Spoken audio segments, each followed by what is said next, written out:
rights of bailment, duties of bailer, duties. Hello, my dear friends and law aspirants. Welcome back once again on Utkarsh Law Classes. This is Hasib Chauhan, mentor for your legal reasoning. So, my dear friends, today we're gonna start bailment and pledge. हालांकि bailment की एक class में ले चुका हूं, but we will conclude the bailment. हालांकि कुछ चीजें अभी भी बाकी है बेलमेंट में. Rights of bailment, duties of bailor, duties and rights of a bailee. तो ये सारी चीजें हम पढ़ने वाले हैं और आज का जो टॉपिक रहने वाला है वो रहेगा असेंशियल्स ऑफ बेलमेंट. के बेलमेंट के कॉन्ट्रैक्ट में क्या क्या असेंशियल्स होता है और एक माइनर सा डिफरेंस है इंडियन लॉ और फॉरेन लॉ के बीच में बेलमेंट को लेकर. तो वो कॉन्ट्राडिक्टरी मैटर क्या है वो भी हम पढ़ने वाले हैं. निकिता, अर्पिता, विजय, धर्मेंद्र, गौरव, चंचल, Usha,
entire volume of Keshwananda. Well, not, I can say for on my behalf, not me. Anyway, in a lighter vein, we have put the entire volume of Keshwananda and everything associated on the web page now.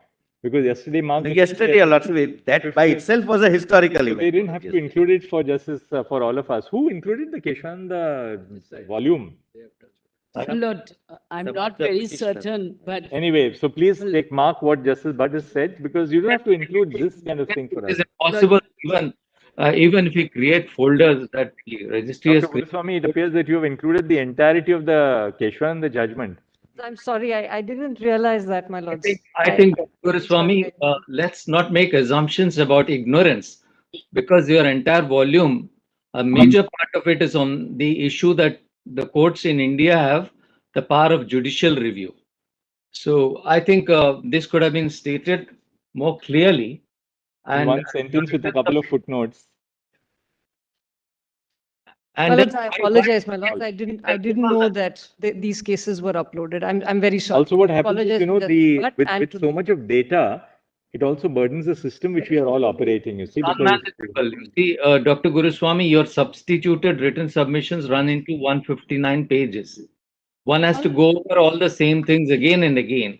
No, my lords, it's appreciate mostly that. annexures which are domestic studies. There's no repetition, my lords. Very well, but you see, this page. what we would suggest is that, you know, cut down your written submissions to the core, because otherwise. What I Very would well. suggest is, my lord, what not for on our side, my lord, that instead of my lord, annexing judgments, if we rely upon one para, we can quote in our written submissions, Exactly. so that, my lord, in one go, your lordships can read it. My lord, it might increase from 50 to 90, but it would easy. And you know, the Yes, purpose, my lord.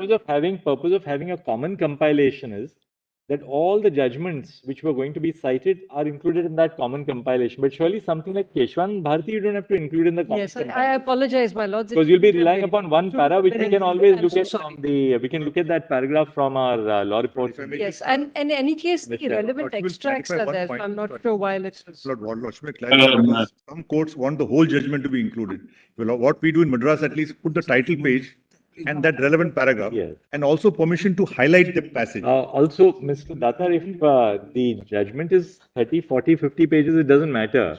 Because then it really doesn't burden the, because sometimes you want to read around, you want to read that. Volumes, my lord, No, my lord, suppose. what happens, something suppose the like fact of Place Puttu Swami, my lord, it's in. Lord, may I just cut this short because we are so time bound All that right, let's get, anyway. just we'll first be main put point. your lordship. Only one word, my lord, if your lordship doesn't know. yes, one of the, Protocol has to one be of set on this up. side. On ours. But I'm make appearing this on this side. one word, my lord. Yes, Protocol for allocation of time, all this has to be set down now. That's very important. My lord, this is a very good beginning, but let it be done properly. all right, We'll make some suggestions, all right. but let's not waste. Ms. Going by Sultana, this, my lord, I think we may start tomorrow, my lord. That's they will take the whole of the day, I think. therefore, my lord. We've sort of kept it till 4:05 just to make sure you start tomorrow. Yes, Ms. Lutra. So, my lord, just Why don't you formulate and tell us basically what are the 3 or 4 points that you will be covering, so that I think then we'll have a good picture of how much we have to. So, my lord, I've given a short written 3-page note on my submissions yesterday, along with a South African judgment. So basically, what I'm going to, my lord, address your lordship is with regard to the Foreign Marriage Act, which has only been referred to by Dr. Singhvi in with regard to notice. But it's an important secular act, so I want to refer to that. So I want to first refer to the 23rd Law Commission. Clarify, your written submissions remain the same. That was part of compilation one? Yes. At Yes. page 556 PDF. That's right. The 3-page written submissions, basically. Yes, my lord, the detailed submissions are on page 556, and the 3-page submission was given separately along with one judgment of the Constitutional Court of South Africa yesterday. What date is that? It's called a written note, so it's just a 3-page note Yes. saying what are the basic points that I will cover. 3 page वाला कहाँ है? Has my Lord Justice Kohli got that? Yes, yes. My Lord, it will be in the same folder as the written submissions. Yes. So what are you going to argue, Ms. So- Nisha, tell us?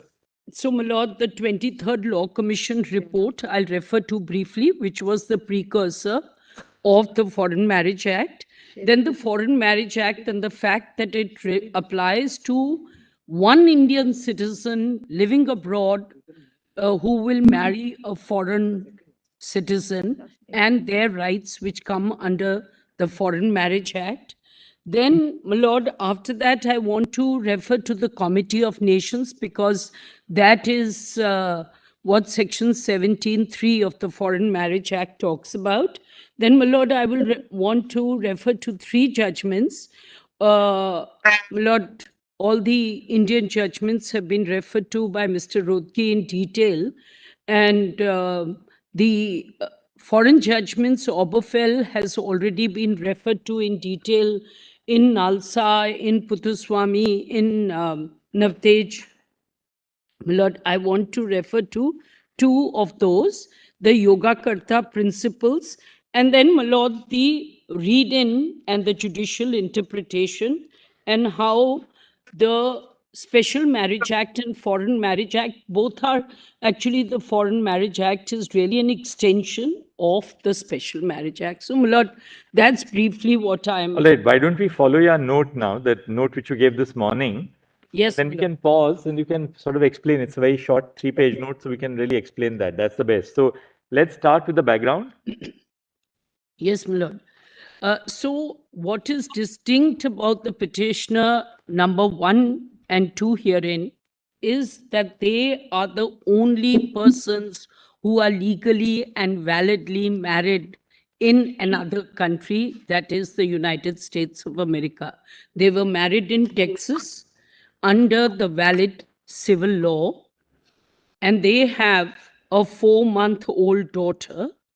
So, my Lord, they had a relationship and a commitment to each other from 2012. They finally got married in 2017.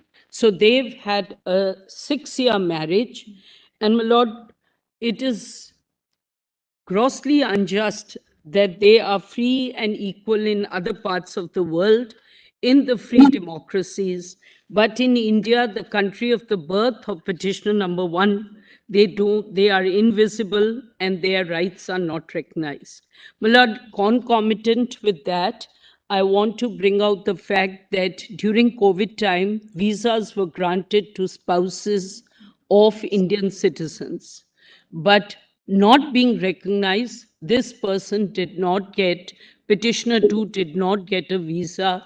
So while they are a family, while they are married couple in the US, they could not come to India during COVID times, otherwise they would have been eligible.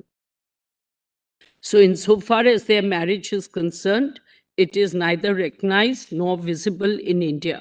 What they had sought to do was get their marriage registered under the Foreign Marriage Act, and marriages can be solemnized and registered under the Foreign Marriage Act.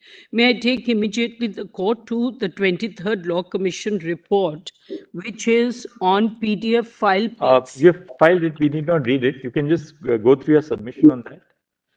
So, my Lord, the 23rd Law Commission report was a takeoff from the Special Marriage Act, which provided under 4E that two persons who were citizens of India living abroad, because my citizenship goes along with me wherever I may travel. So They were basically, the entitled, Special Marriage Act applies when both parties are Indian citizens. would apply, used There- to apply. Yes. But then that clause was deleted, and the Foreign Marriage Act came in its place, saying even when one is a citizen, they dilated on the fact whether domicile should be included, other requirements should be included, came finally to this, that at least one party is an Indian citizen, they'll be able to get matrimonial relief. and it's an enabling provision. You can have a mode of marriage under the Foreign Marriage Act, secular act like the Special Marriage Act, and that's why we want that it has to be interpreted in a manner which would. So the Foreign Marriage Act now stipulates that where at least one of the parties is an Indian citizen. That's right. That is the only criteria, and I will read with some details 17(3) of the Foreign Marriage Let's Act. see the Foreign Marriage Act. So if you're Brothers, Brother Kaul and Brother Bhatt, you have the Foreign Marriage Act with you readily available? It's available with us, Chief. Yeah. Let's see the provisions. This is a relevant provision. So, my lord, can I just take your lordship for a minute to the statement of objects and reasons? Sure. It basically says the following are the salient features of the bill. 1, it provides for an enabling form of marriage, more or less on the same lines as the Special Marriage Act. 2, it seeks to lay down certain rules in respect of capacity of parties, conditions of validity of marriage, and also provides for registration. 3, the provisions of the Special Marriage Act in regard to matrimonial reliefs are sought to be made applicable with suitable modification not only to marriages solemnized or registered under the proposed legislation, but also to other marriages solemnized abroad to which a citizen of India is a party. Now, my lord, if I may take your, my lords, to section 4.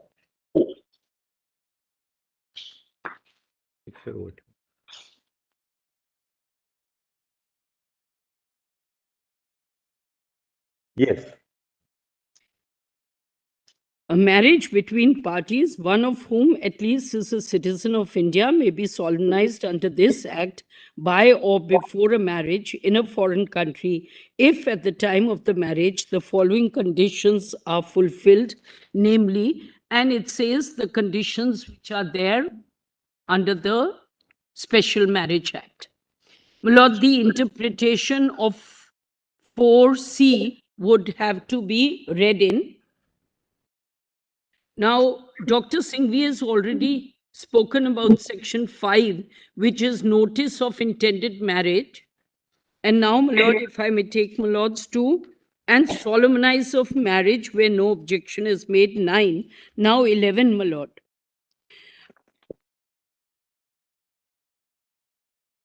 Marriage not to be in contravention of local laws. The marriage officer may, for reason to be recorded in writing, refuse to solemnize a marriage under this act if the intended marriage is prohibited by any law in force in the foreign country where it is to be solemnized. Now, clearly, we are the only couple, as I said, who are the petitioners before this court, who are validly married according to local laws. And what a travesty it is of fairness, my lord, where we in a country which believes in the rule of law, which has a very robust system of fundamental rights, where this is the country of my citizenship and I'm being denied these rights. My lord, 17, my lord. Registration of foreign marriages. And these can be, so there can be solemnization under the Act and there can be registration under the Act. 17 is talking about registration under the Act, para materia to the Special Marriage Act.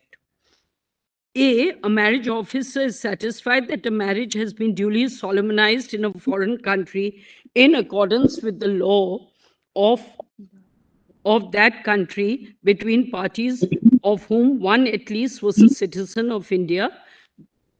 A party to the marriage informs the marriage officer in writing that he or she desires the marriage to be registered under this section.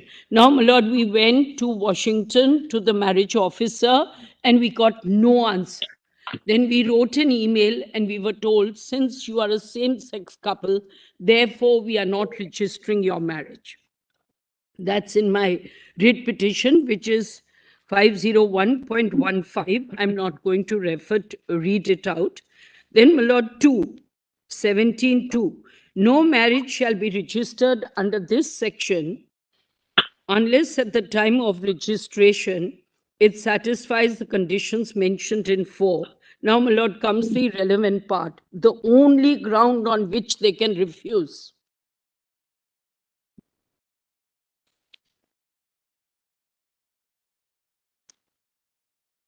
The only ground on which they can refuse is the marriage officer may, for reasons to be recorded in writing, refuse to register a marriage under this section on the ground that, in his opinion, the marriage is inconsistent with international law or the Committee of Nations.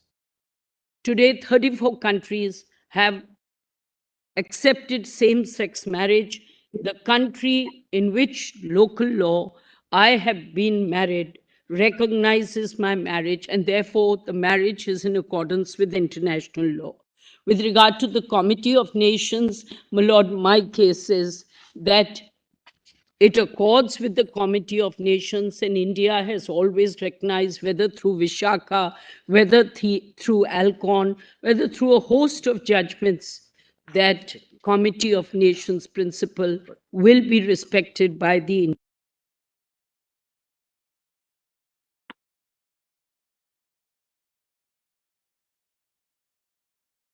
There are no conditions for marriage set out in this.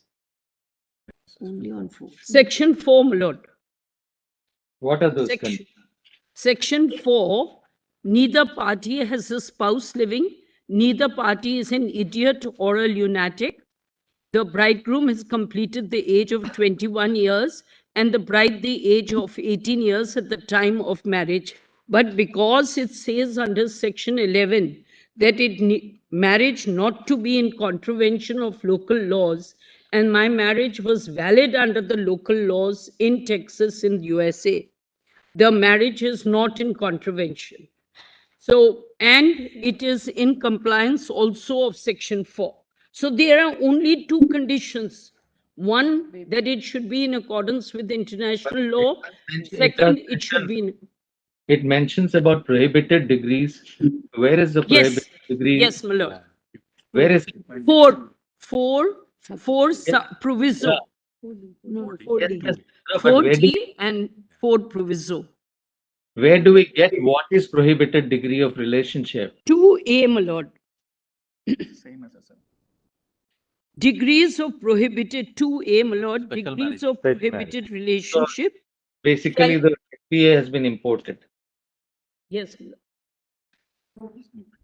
And the proviso makes an exception of 4D. Similar to SMA, my lord.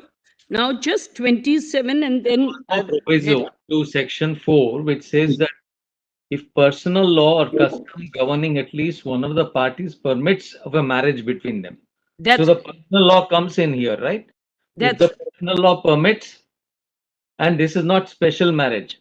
If the personal law, if one is let's say, of belonging to X religion, it personal law permits or does not permit. If the personal law of the other person permits it, then the marriage is possible. No, notwithstanding that they are in a prohibited degree of relationship. So that is an exception That to is the personal. So that Chief Justice, that is also subject to custom, isn't it? For Right, instance, right. So what it says is where the personal law or custom yes, governs, permits the marriage between the parties, then even if they were otherwise within a prohibited degree of relationship under the Special Marriage Act, that marriage would be valid. That marriage can be registered. so that is up to custom. Then we bring in custom there. Right. Personal law or custom, both.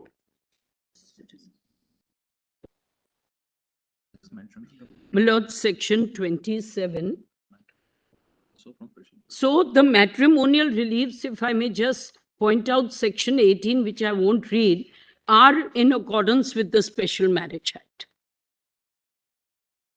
And my lord, all matrimonial judgments, because they deal with the status of parties, and therefore there is great importance, are judgments in rem under the Evidence Act.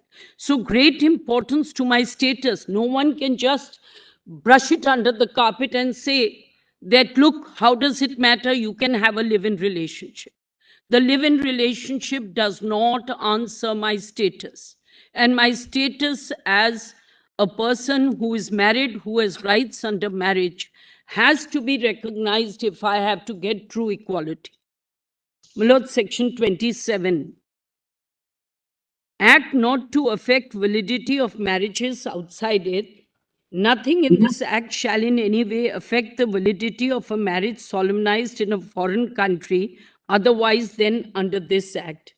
And my Lord, 17 does a deeming provision under 17(6) that you are deemed to be married under this act. I failed to point that out. 17(6), a marriage registered under this section shall from the date of registration be deemed to have been solemnized under this act.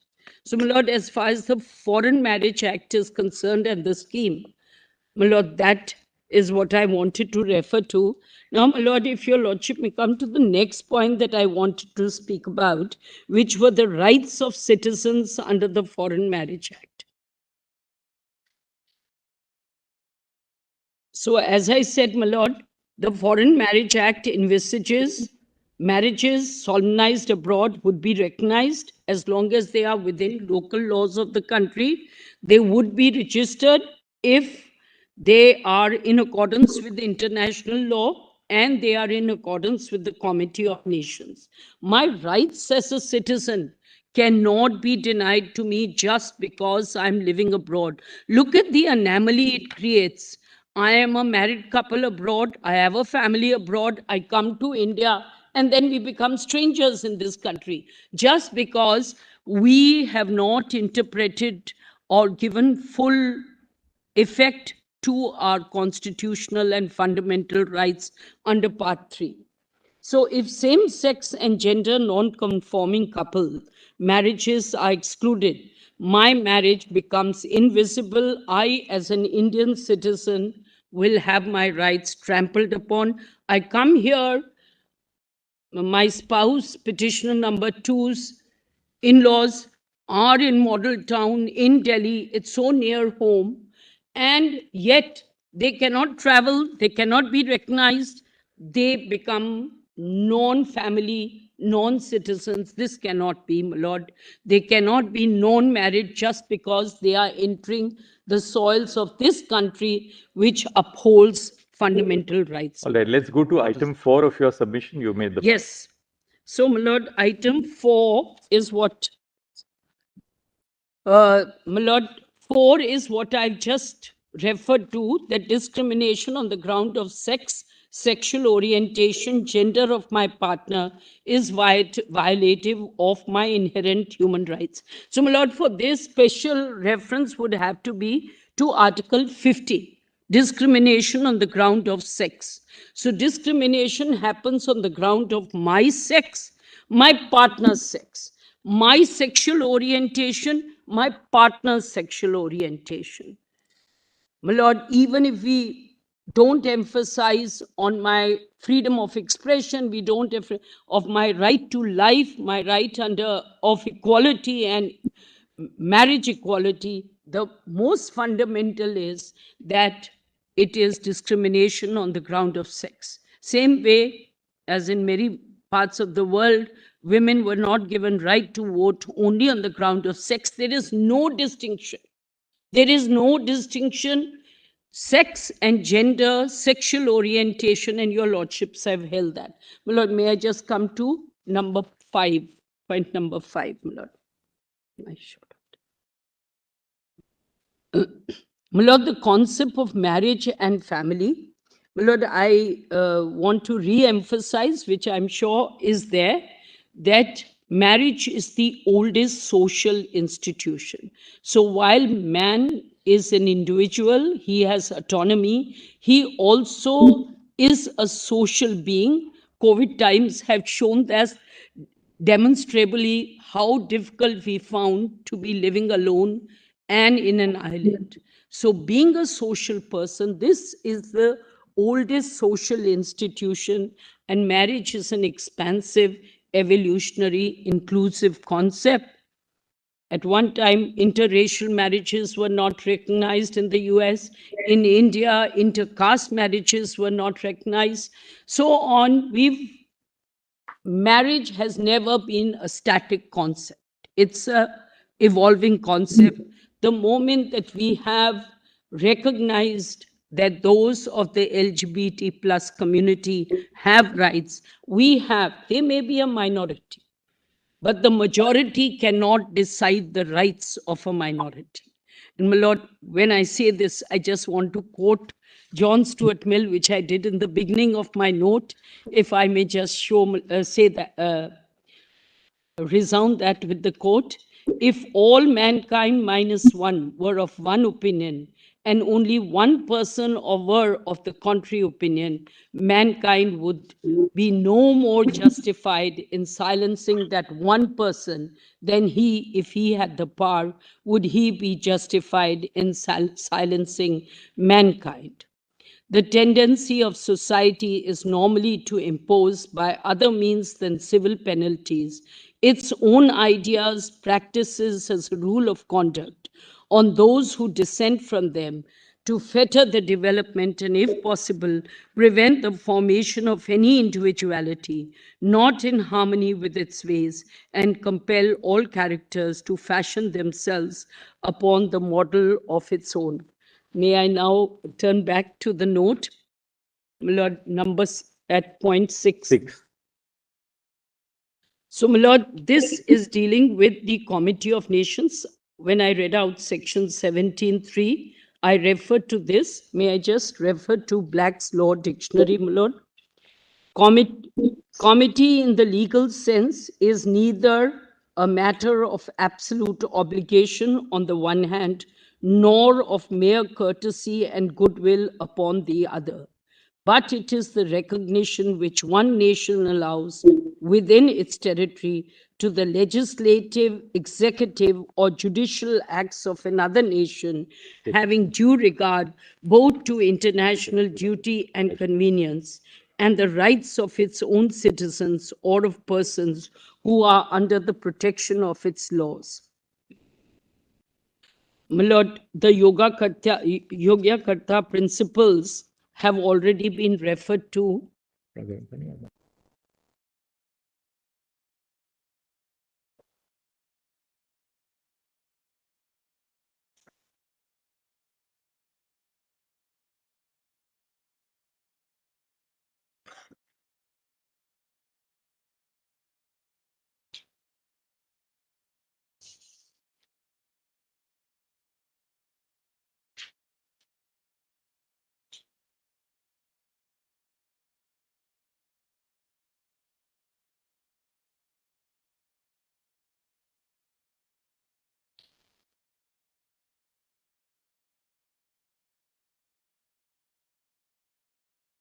May I refer to, sorry.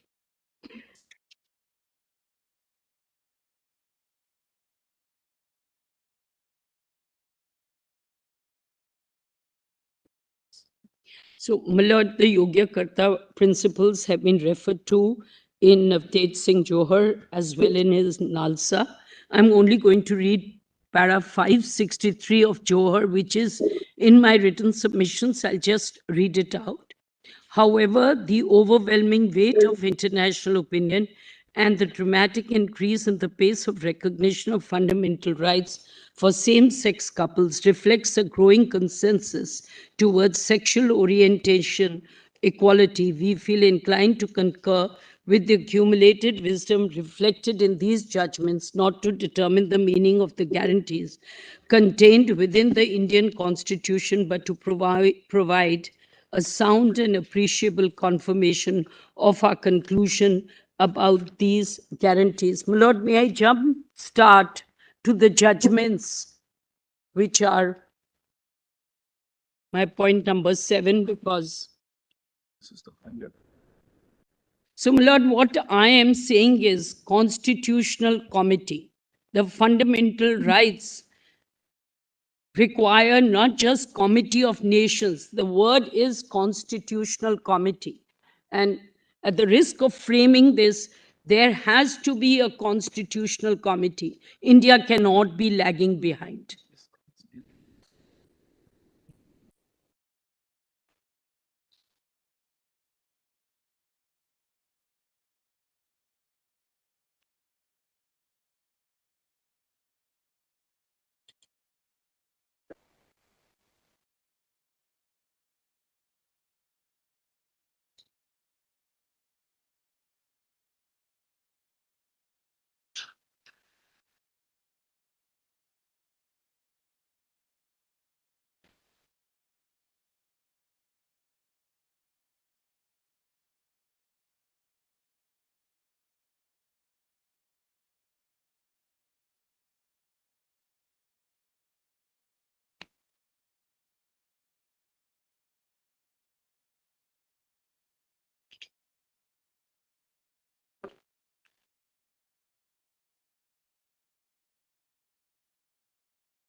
Now we'll go to your point number 7. Yes, my lord.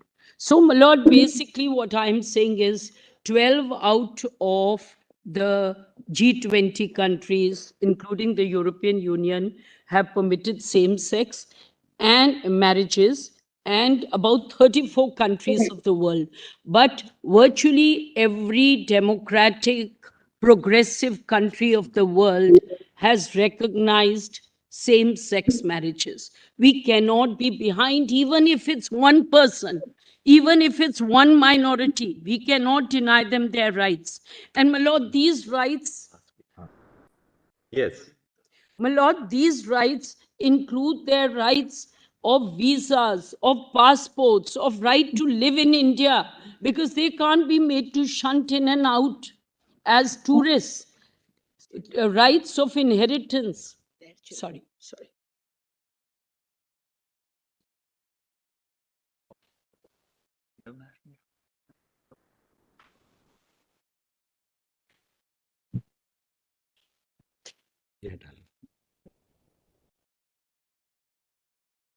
My lord, Yes. My lord, my rights of adoption, my rights to have children, whatever means permissible under law, my rights for insurance, my rights, every right flows actually out of this old institution, which is recognized and has been revered in our country. So we can't just wipe it clean by saying that it means nothing. Now, my lord, your lordships may just look at 3-4 judgments which I want to refer to, which are court-led recognition of same-sex marriages. Because the issue that was being raised was, should it be by the court, should it be by parliament? The constitutional duty is of these courts to uphold Part 3 of our constitution. And therefore, that interpretation has to be placed, which will bring this in. My lord, Oberfell and Forey have been read in part, and they are in the compilation. I may just take your lordship to the Austrian judgment, which is the Constitutional Court of Austria. It's page 1080 of the PDF file, volume 4 of the PDF file.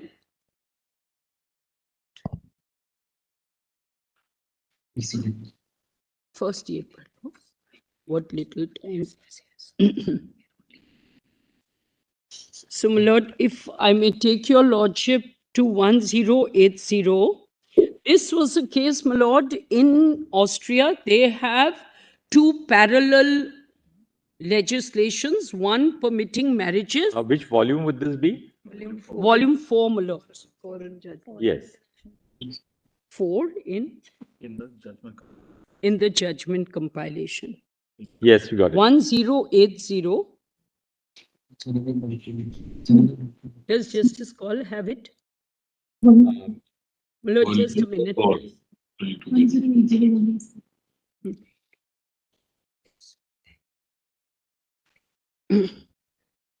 What are you reading? The part of the judgment or the articles? Judgment.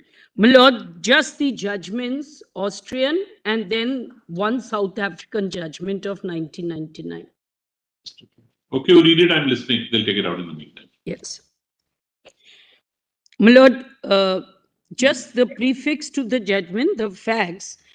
According to the applicable law, legislators had separated marriage between heterosexual couples and registered partnerships between same-sex couples and had provided for different institutions for their relationships to be recognized by the state. So there were two exactly similar with all the same rights, except that there were two parallel institutions. One is a same-sex partnership and the other is a marriage. Now, my Lord, if I may take, my Lord, to PDF page. I think it's 1090, but it's 2.4. 1090. 1090. Lord, having given the background, 2.4. 2.41090. This distinction between two legal institutions can no longer be upheld today without discriminating against same-sex couples with regard to their sexual orientation, due to the fact that, according to applicable law, legislators have separated marriage and registered partnerships as a consequence opposite sex and same-sex couples by providing for different institutions for their relationships to be recognized by the state. And even if the provisions governing these institutions have essentially the same legal consequences, it can be seen in a wide range of relationship arrangements that although registered partnership and marriages are comparable in terms of legal relations and legal consequences, those institutions still cover relationships that are basically unequal. Then 2.5.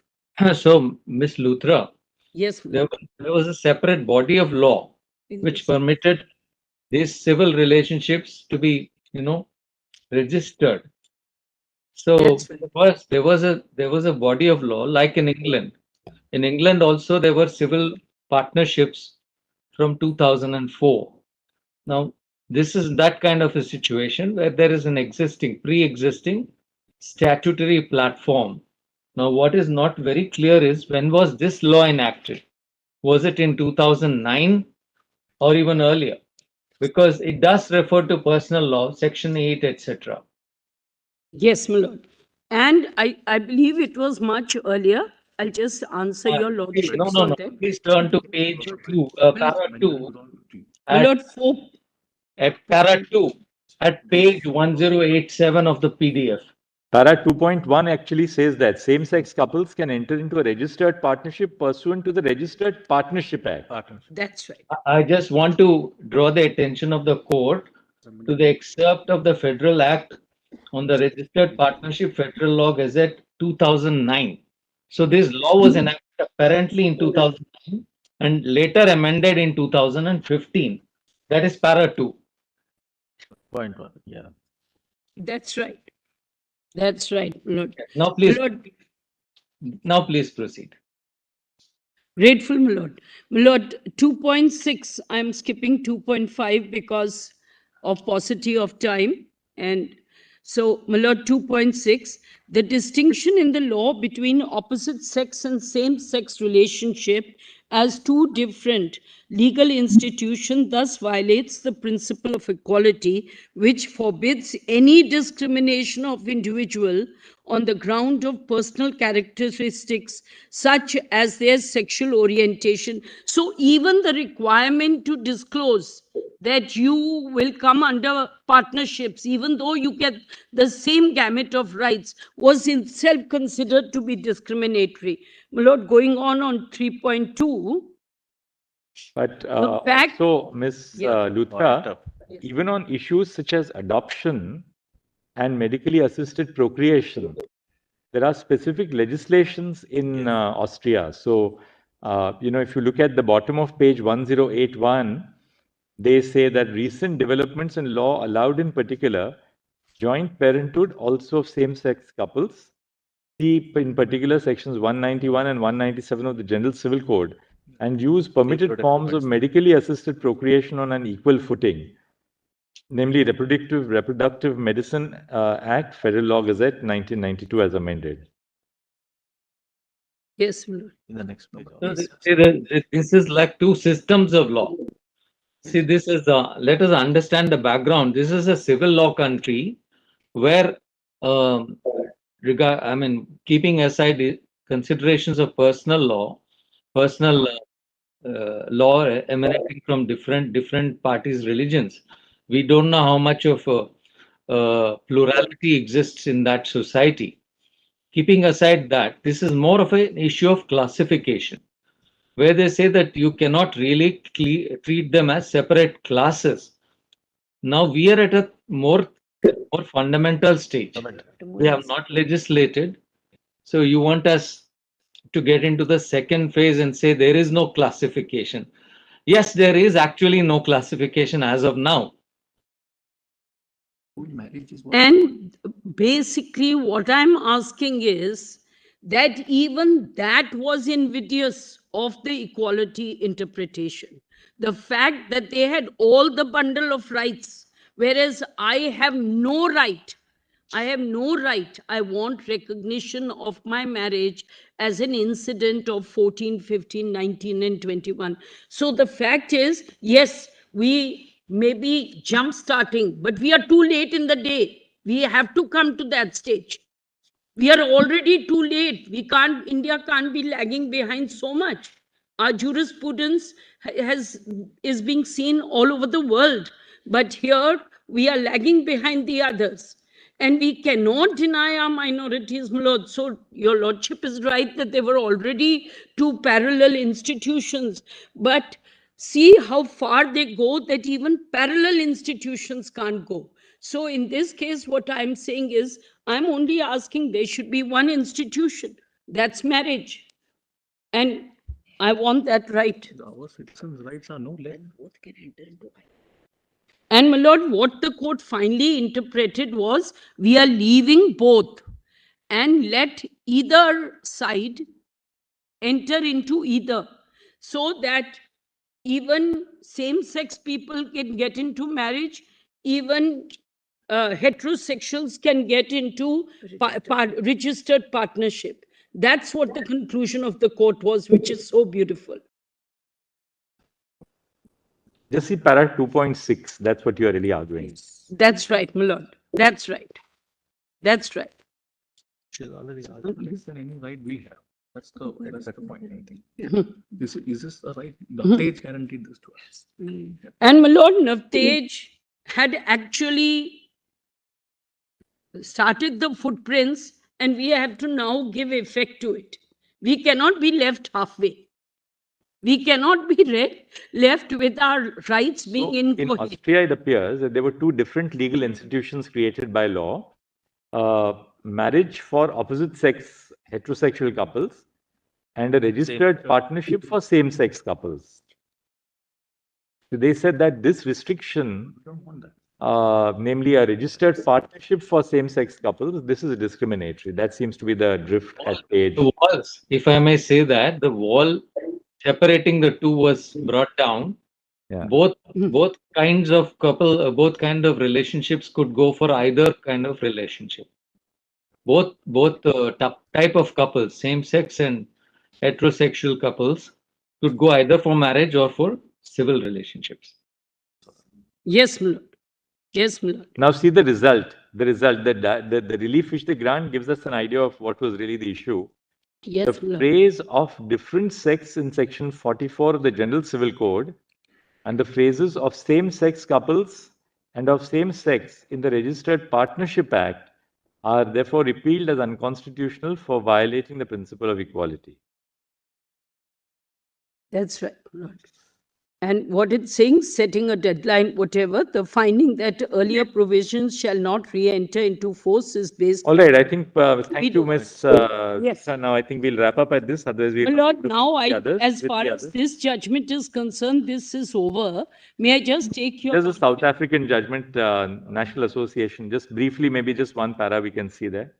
My Lord, the South African judgment, which is part of my written note, and my Lord, what it basically is, the position was What's the with PDF regard- page? PDF page? PDF page. This is part 5. Part 5, my Lord. It was with the note. So, my Lord, it's just next to the All right, note, all right. this note. My Lord, this case was preceded by the Luthra, form. it's not part of volume 4, this national. No, volume 5, then with my note, it's national, no, not, is it volume 5? There's no volume. It's part of the written note that was just the 3-page. Yes, Three-page one. We've seen that, National Coalition for Gay and That's- Lesbian. Yes, yes, my Right, right, it's there, yes. Yes. It's at page 4 of the note. Are you Yes. referring to a particular para? Sorry, my Lord. Any para number? You can give the- Yes. Paras which we are relying upon, and we are emphasizing are 49, 50, 51, 53B. I want to read some of them, 55, 56, 62, 67, 71, and 72. Just give us the best paragraph. Let's go to that. Yes, my Lord, can I just give the background? That it was basically an interpretation of the Aliens Control Act, which was the immigration law.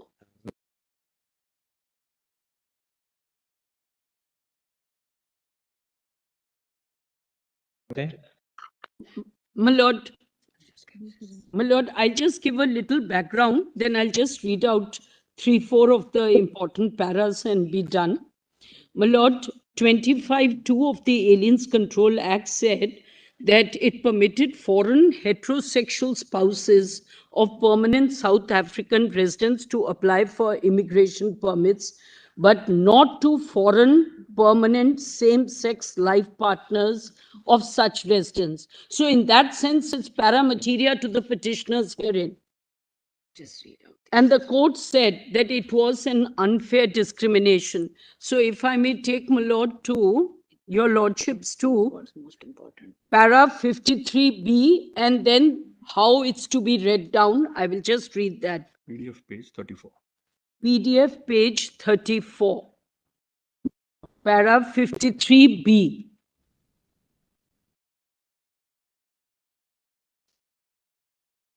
Just shorten. The subsection is, have your lordships got it? Yes. Yes.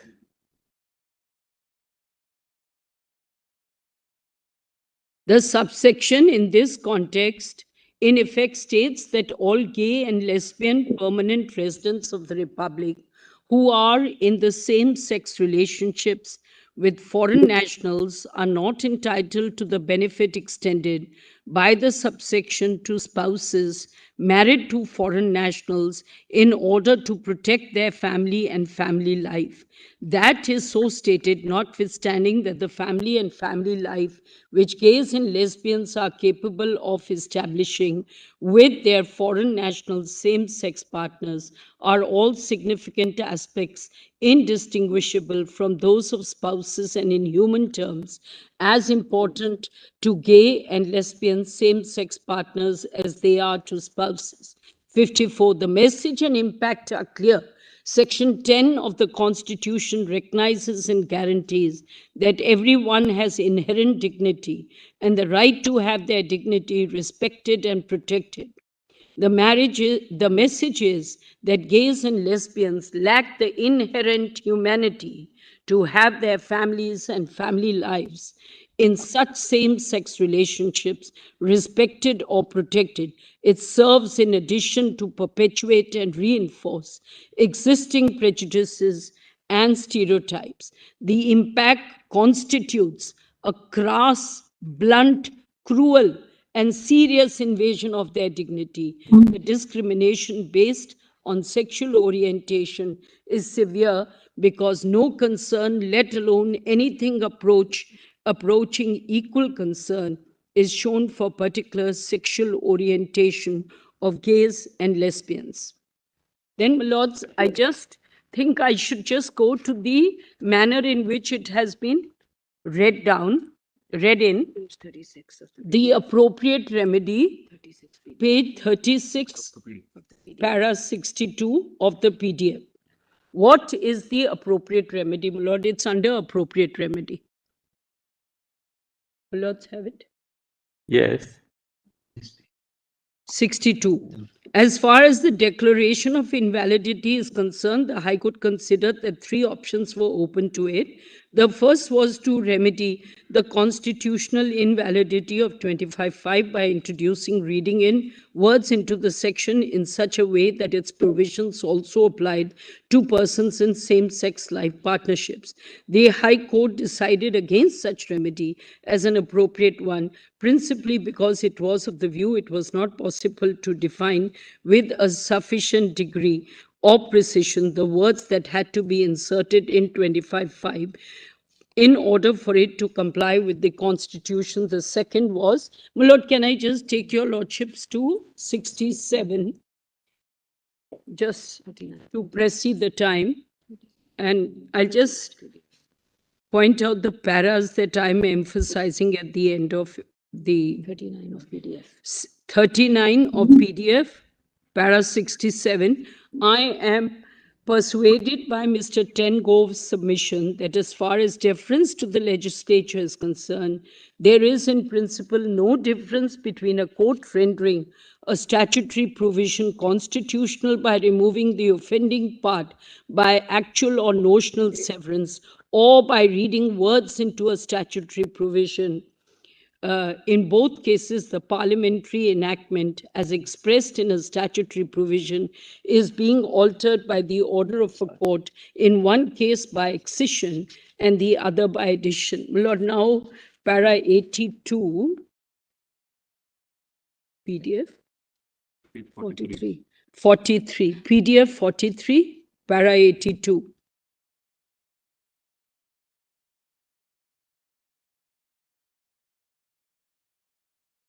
An appropriate remedy in the present case must vindicate the rights of permanent same-sex life partners to establish a family unit that, while retaining the characteristic features derived from its same-sex nature, receives the same protection and enjoys the same concern from the law and from society generally as to marriages recognized by law. But it must vindicate at more than an abstract level. It must operate to eradicate these stereotypes. Our constitutional commitment to non-discrimination and equal protection demands this. Now, my lord, just after reading that, the most effective way of achieving this in the present case is by a suitable reading in, if this is reasonably possible. So, my lord, as far as this judgment is concerned, may I just re-emphasize the paras, because I couldn't read all of them since I have to keep to some time limit. Paras 49 to 51, 53 to 57, 64, 66, 67, 73, 82. Actually, 86, they read in the words Yes. after spouse, they read the words or partner in a permanent same-sex life That's- partnership. That's right. Because what they you could get an immigration permit for a spouse. Now, spouse is interpreted to mean a heterosexual spouse. In para 86, they say we will expand that by reading the words or partner in a permanent same-sex life partnership. So, my lord, in para 97, they give the final summary, and then in 2.1 of 97, at the para 98, I'm sorry, of 98, the omission from 25(5) of the Aliens Control Act, after the word spouse of the words or partner in a permanent same-sex life partnership. And my lord, I would say LGBTI, whatever, partnership is declared to be inconsistent with the constitution. And then the next page, 2.2,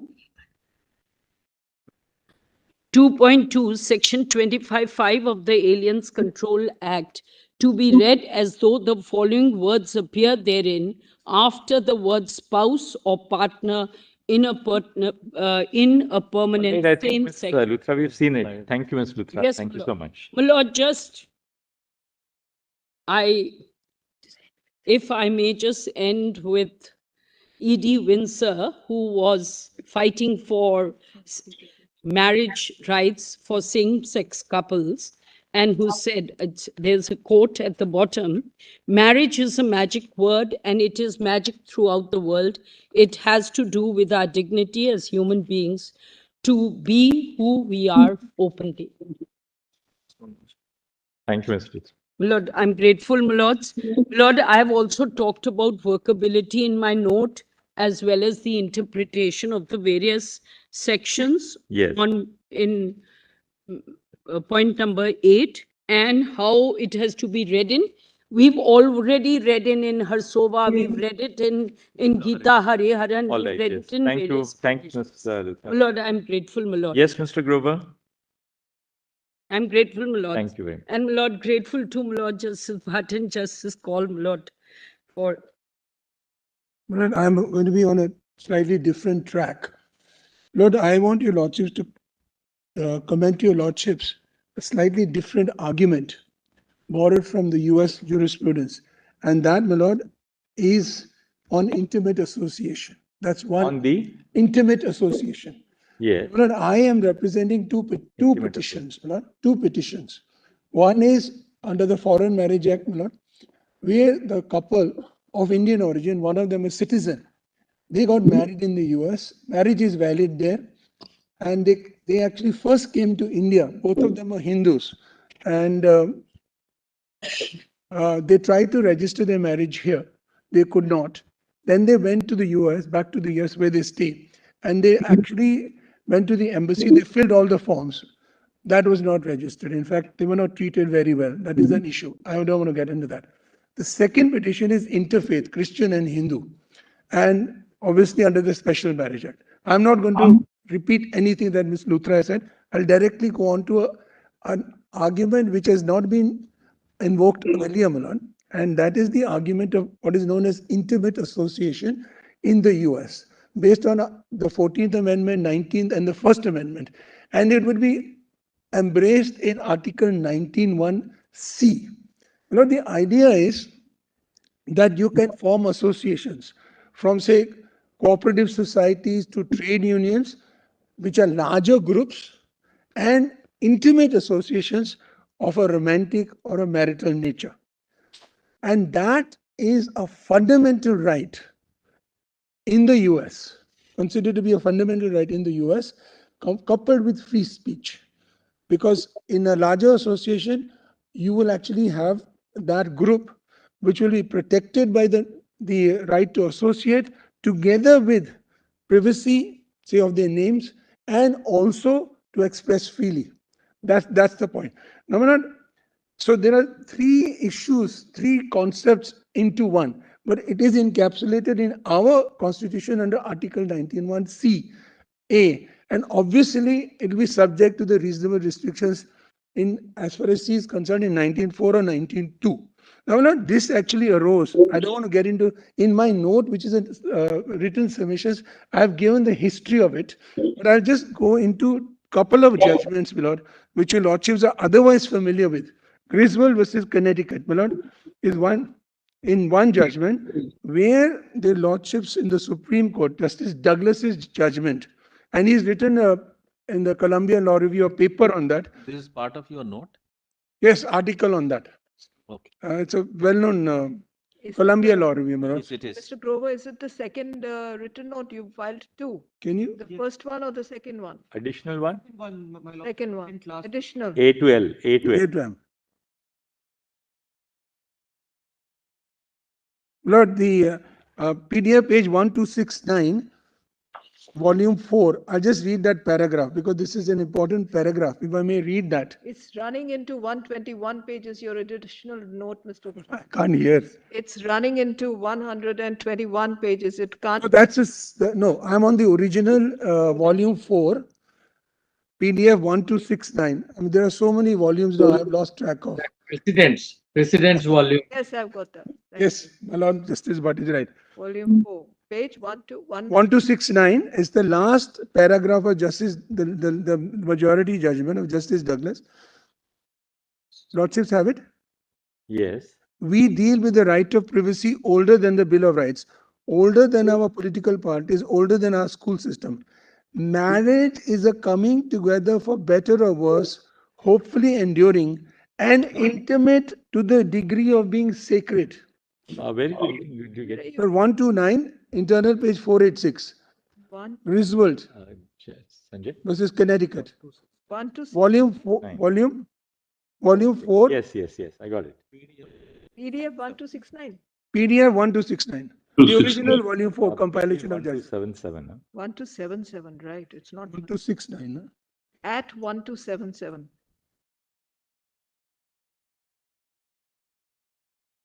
Mine is showing as 1269. That starts at 1269. I'm sorry, my lord. Sister, it's at This is called- 1269 with My me. lord. Just before the concurring view of Justice Goldberg. My lord is right. Obliged, my lord. Grateful to my lord Justice Goldberg. PDF 1277. All right. I'll just quickly read that. We deal with the right of privacy older than the Bill of Rights, older than our political parties, older than our school system. Marriage is a coming together for better or worse, hopefully enduring, and intimate to the degree of being sacred. It is an association that promotes a way of life, not causes, a harmony in living, not political faiths, a bilateral loyalty, not commercial or social projects. It is an association for a noble, for as noble a purpose as any involved in our prior decisions, which are all about larger associations, etc. Now, my lord, this actually has been finally given a imprimatur by the Supreme Court in a famous case versus the Roberts versus Jaisis, which is in that additional written submissions, my lord.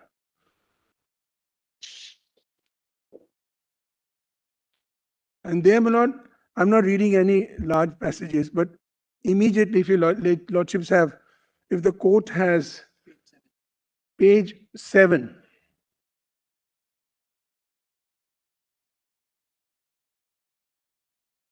lordships have the additional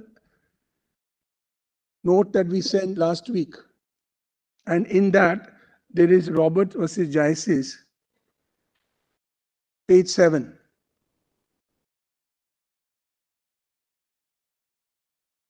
On the right-hand sides.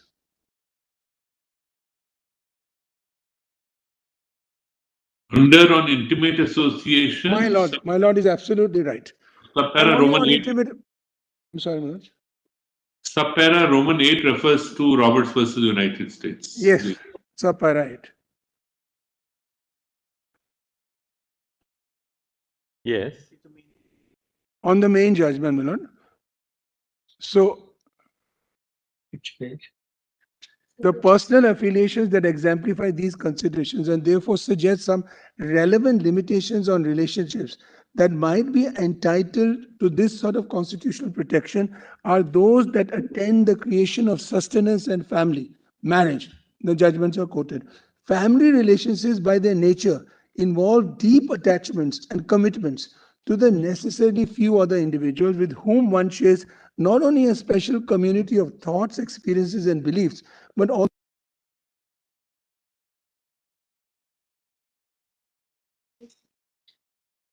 Yes. and beliefs, but also distinctively personal aspects of one's life. Among other things, therefore, they are distinguished by such attributes as relative smallness, a high degree of selectivity in decisions to begin and maintain the affiliation, and seclusion from others in critical aspects of relationship. As a general matter, only relationship of these sorts of qualities are likely to reflect the considerations that have led to an understanding of freedom of association as an intrinsic element of personal liberty. Conversely, an association lacking these qualities, such as large business enterprises, seems report from the concerns giving rise to this constitutional protection. Accordingly, the Constitution undoubtedly imposes constraints on the state's power to control the selection of one's spouse that would not only apply to regulations affecting the choice of one fellow's employees.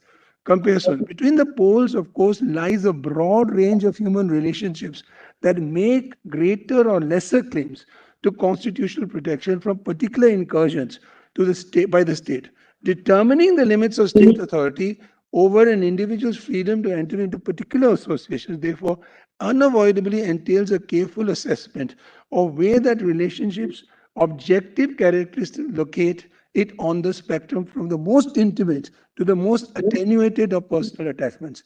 We need not mark the potentially significant points on this terrain with any precision.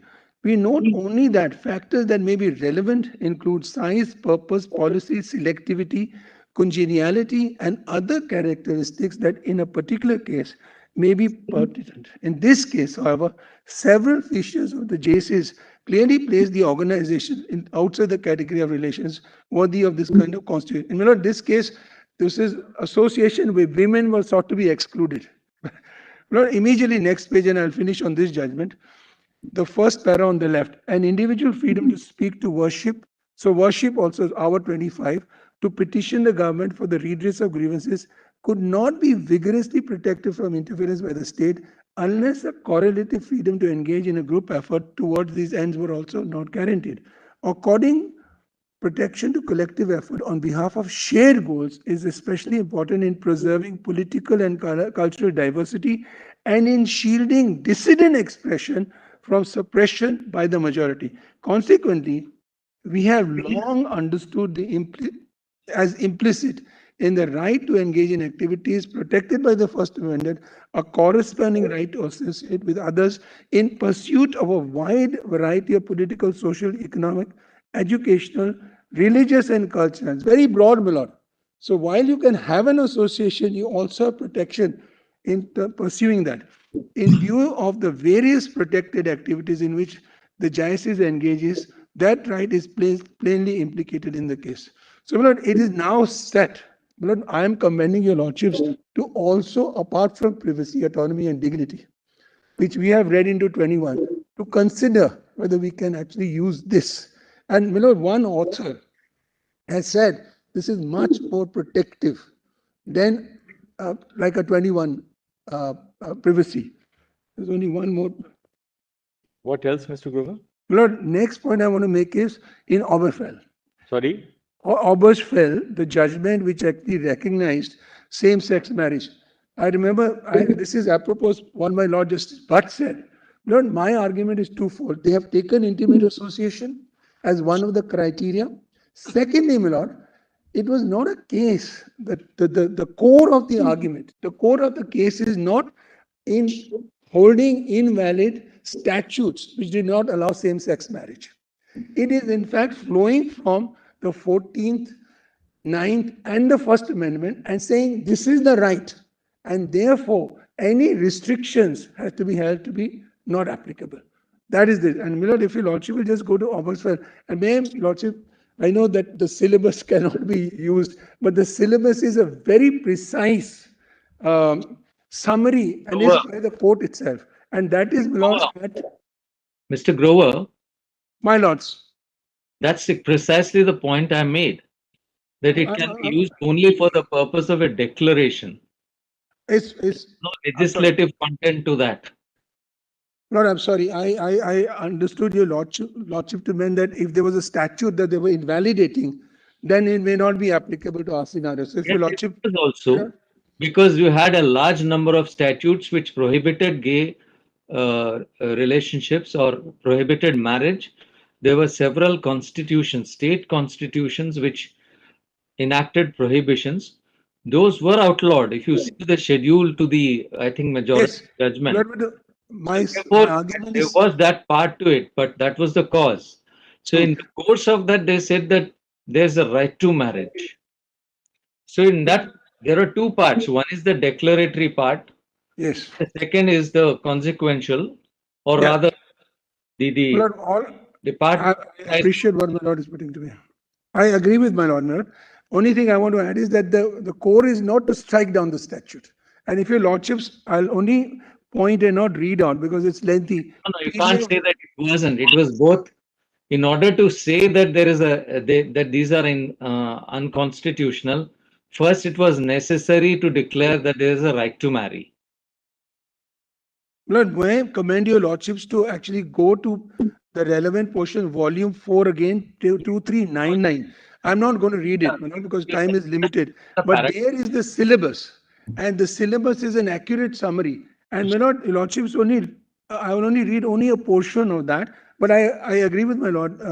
That was an incidental thing about invalidating statutes. That was not the core of the argument. So if your lordships have the time and will have the time to read the whole judgment, it'll become very clear. But my Lord, if your lordships will just go to the page 2400.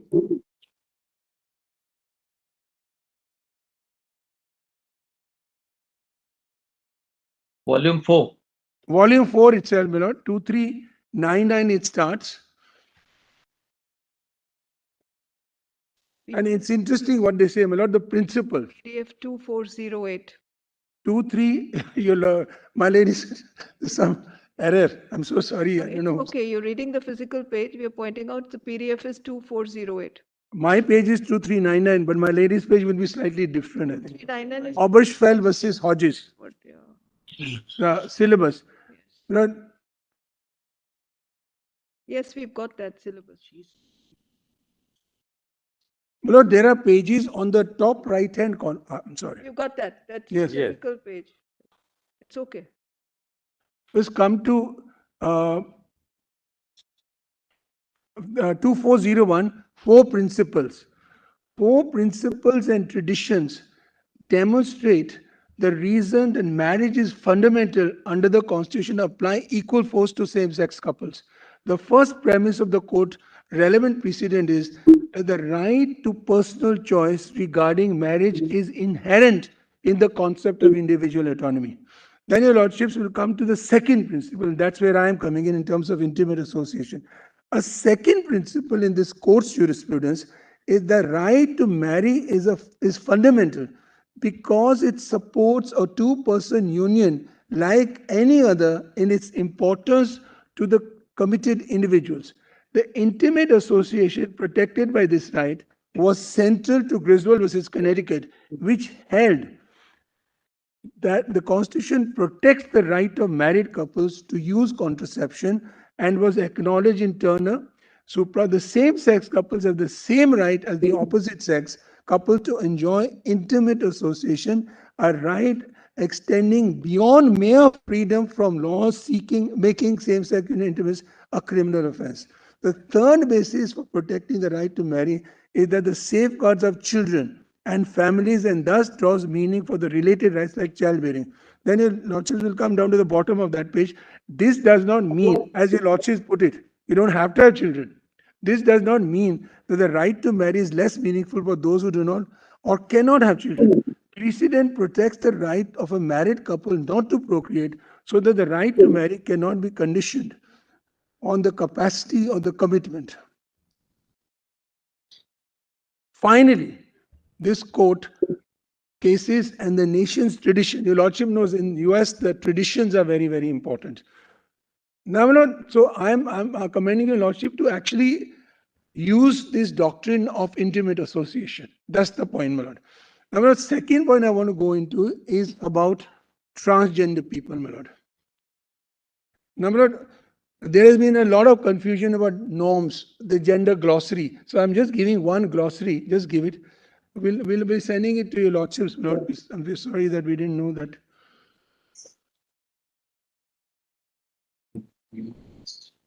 Yes, they resources. Lord, this is just the glossary. Your lordships are now. Your lordships got it. I don't know how to give it. Just send it. How will you send it? can email You just email it. Lord, here I want to, Your Lordships, to go to Nalsa judgment, which is in volume 1. What I want to say is, my Lord, in the affidavit filed by the Union of India, unfortunately, my Lord, they seem to be of the opinion and impression that in ancient India, up to the advent of the British, we did not have non-heterosexual relationships.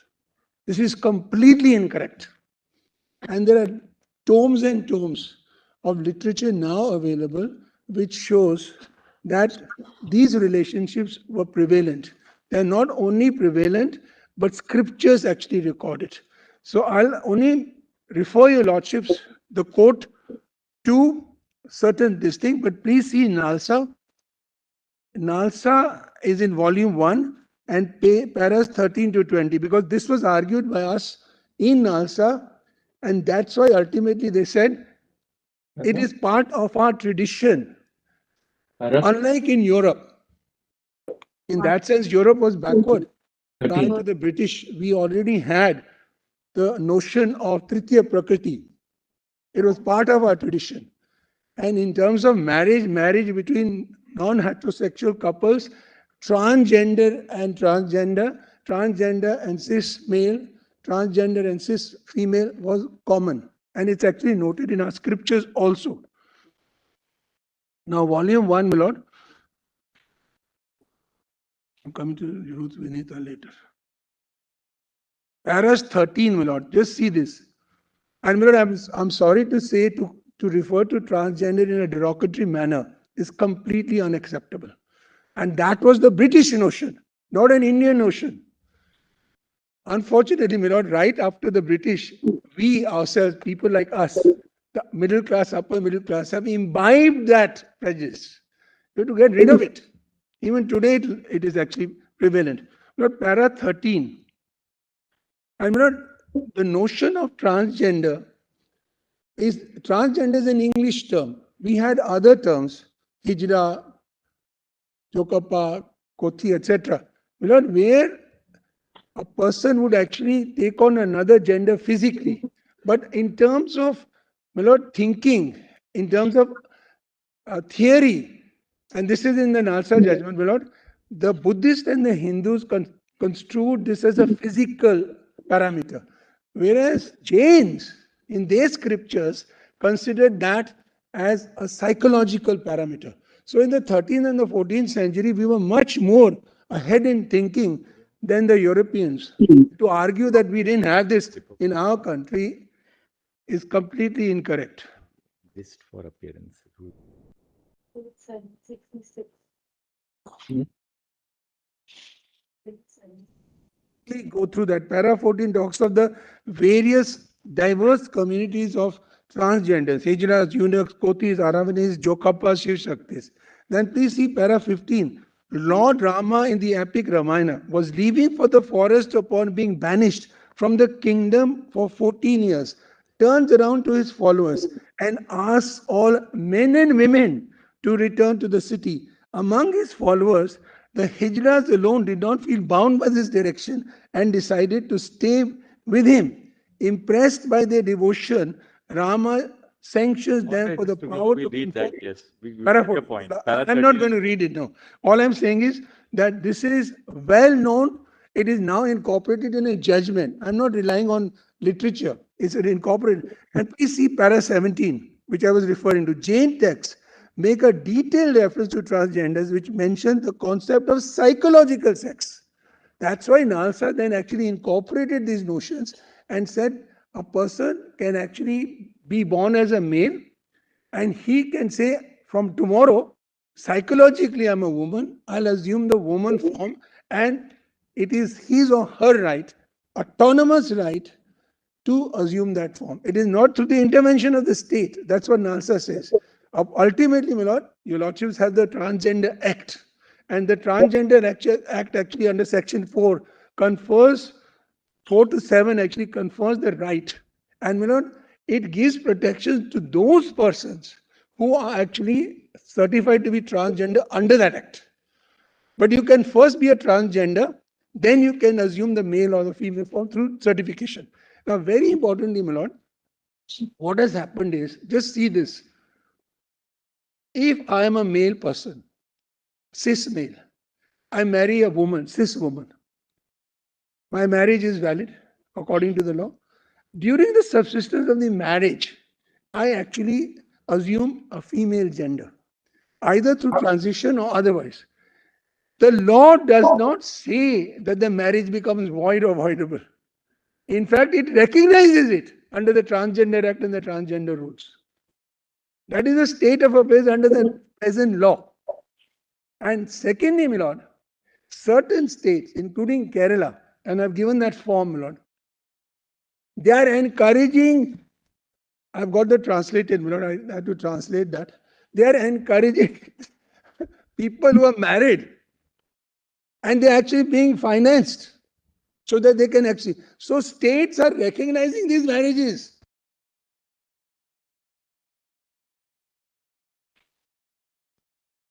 Have you read? But I don't have much time. I don't want to. I'll stick to my time. You have read and understood this? I'm sorry. You read and understood this? I'm sorry. I can't. It's in Malayalam. No, there is Malayalam and English. Translation, sir. You know, Lordship doesn't have the English one. No, you gave the. Give the English one, please. We had to translate it from an advocate practicing in this court, my lord, who understands Malayalam very well.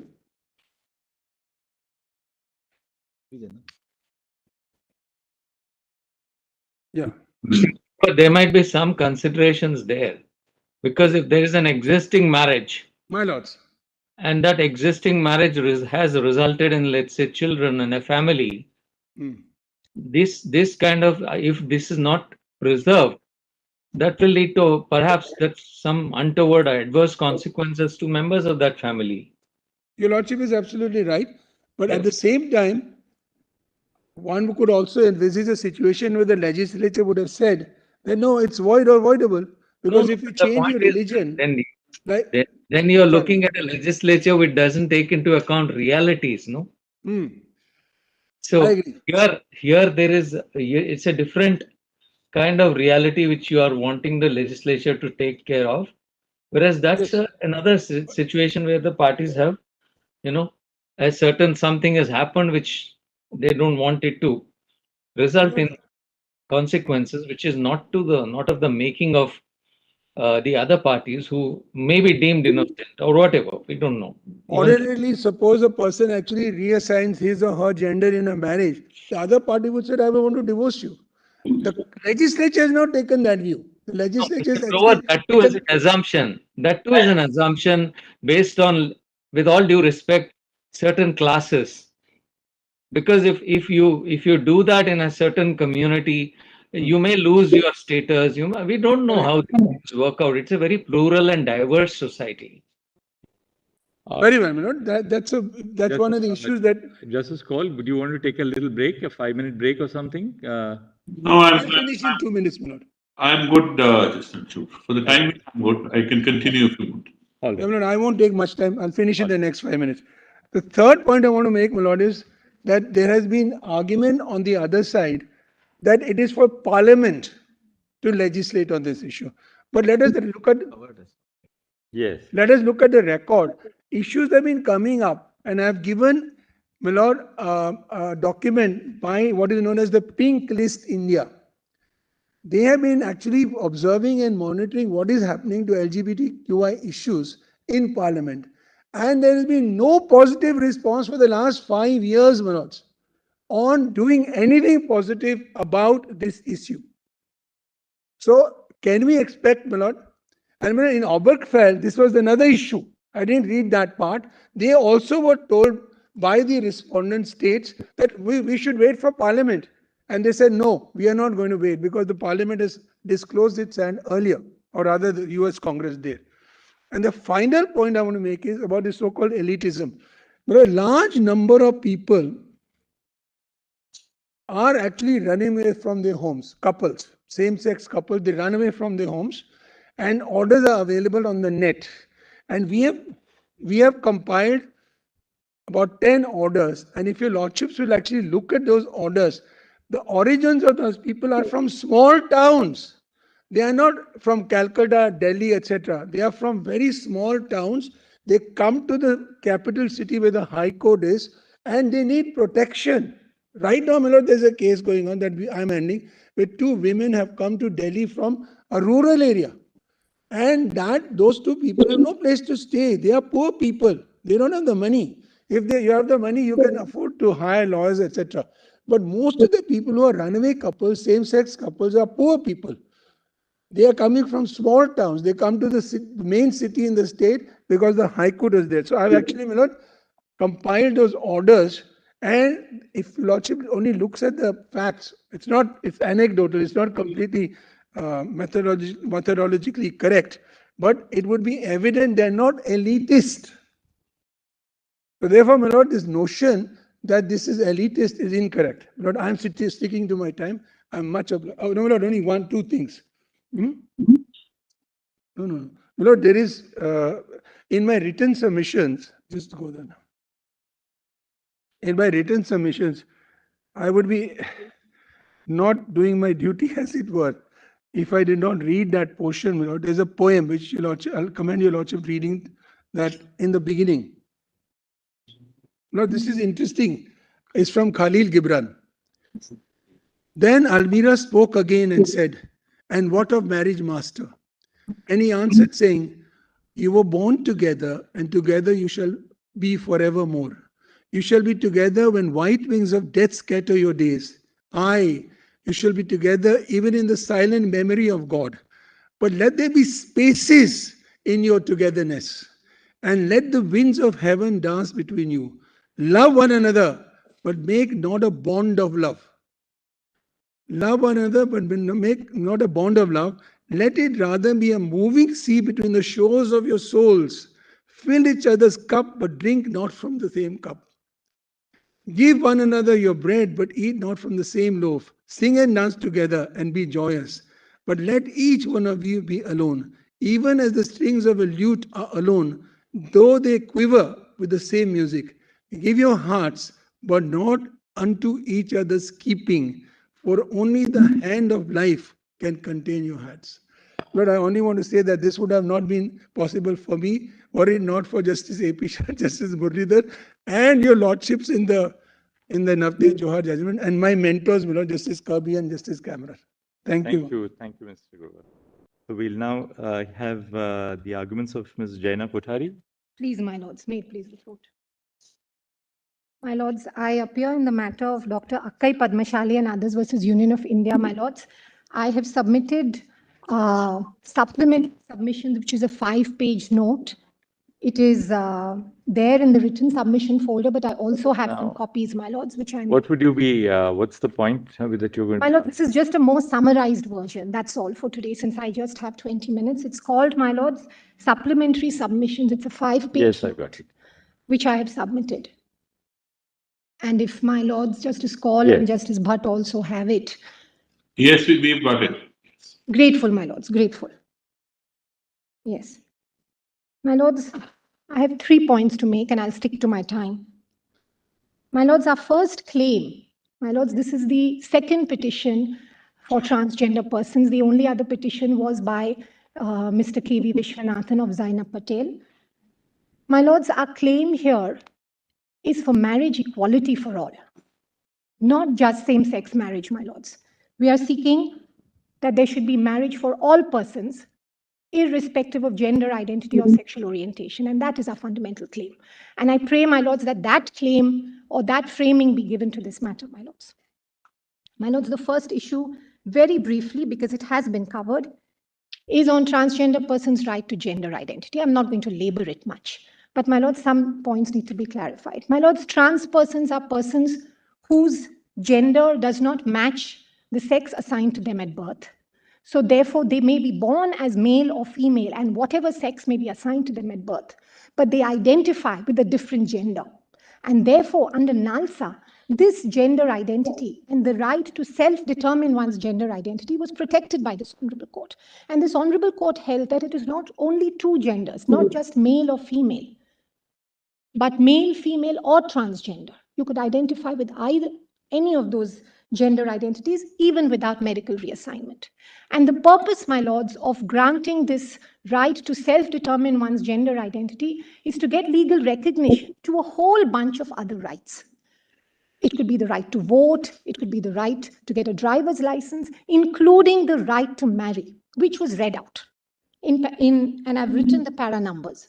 The right to marry of transgender persons also was specifically recognized under NALSA. My lords, in practice, what happens is that despite the recognition of one's gender identity, trans persons, my lords, are unable to exercise their full legal rights for many reasons. One, that despite NALSA, they still have to undergo medical reassignment to get their documents changed. A large number of them are not able to do that.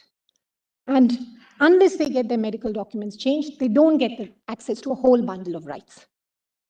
In fact, technically, one could say that under the Special Marriage Act, if you come within a man or woman technically and have documents to show that, you may even be allowed to marry. But my lords, how many persons are even able to do that? And what about persons who identify not as the binary genders, but as transgender? There is no coverage of that. Yes. And my lords, there are intersex persons as well, and which are not covered at all.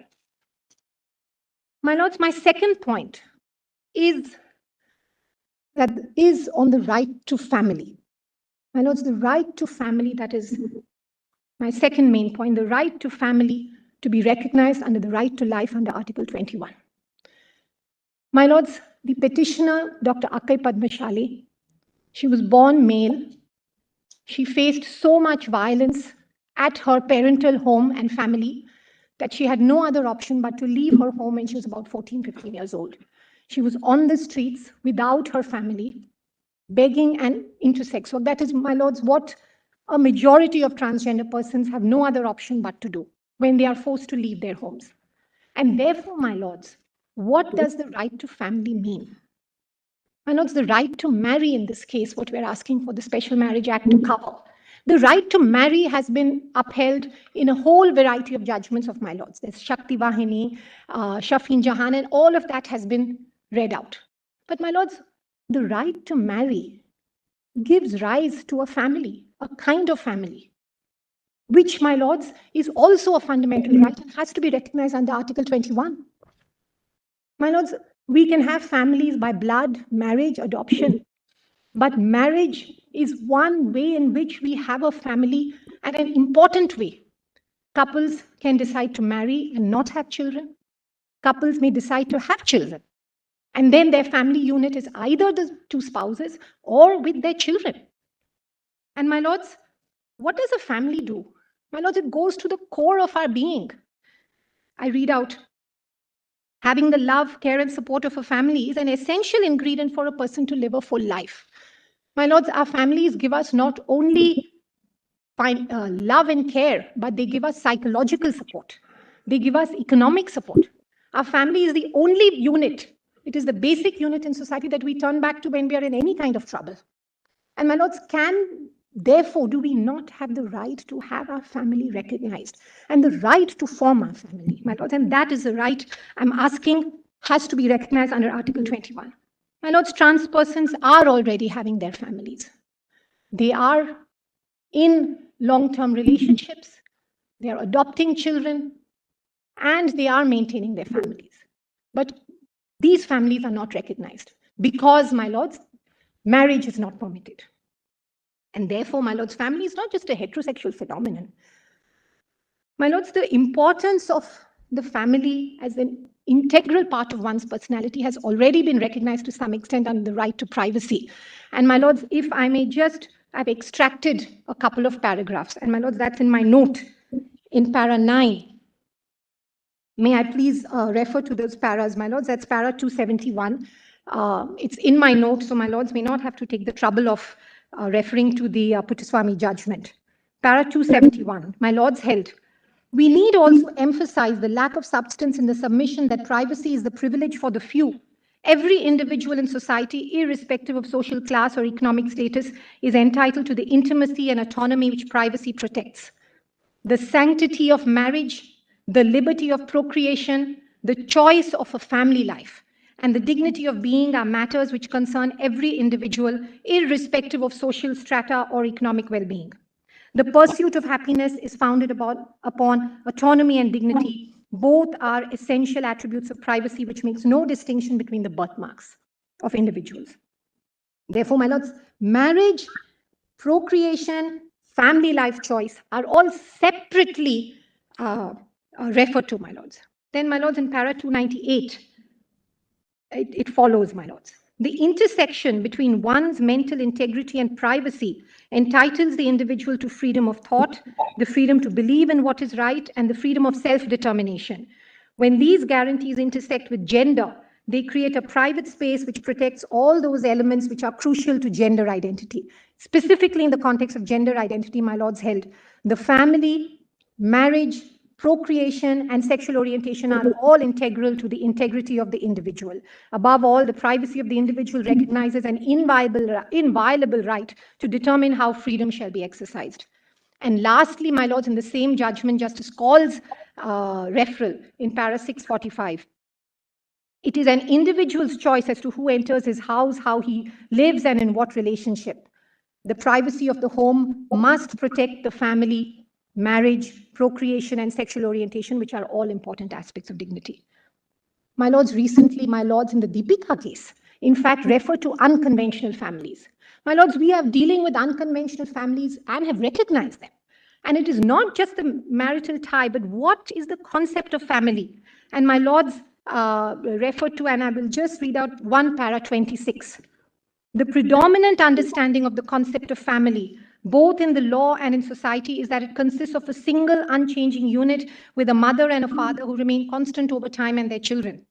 This assumption ignores both the many circumstances which may lead to a change in one's familial structure and the fact that many families do not conform to this assumption to begin with.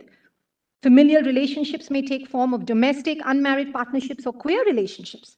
Household may be a single-parent household for any number of reasons, including the death of a spouse, separation, or divorce. Similarly, the guardians and caretakers who traditionally occupy the roles of the mother and father of children may change with remarriage, adoption, or fostering. These manifestations of love in families may not be typical, but they are as real as their traditional counterparts. Such atypical manifestations of the family unit are equally deserving not only of protection under the law, but also of the benefits available under social welfare legislation. The black letter of the law must not be relied on to disadvantage families which are different from traditional ones. So therefore, my lords, I ask, should families where persons are trans or of a different sexual orientation, can they be denied of the right to have a family life? And my lords, interestingly, the Delhi High Court, in a 2021 judgment in Lakshmi Bhavya Taneru, this was in the case of a heterosexual couple which didn't have children. They wanted to be together. And the court, in fact, for the first time held that this would come under Article 21, and I would read out, my lords.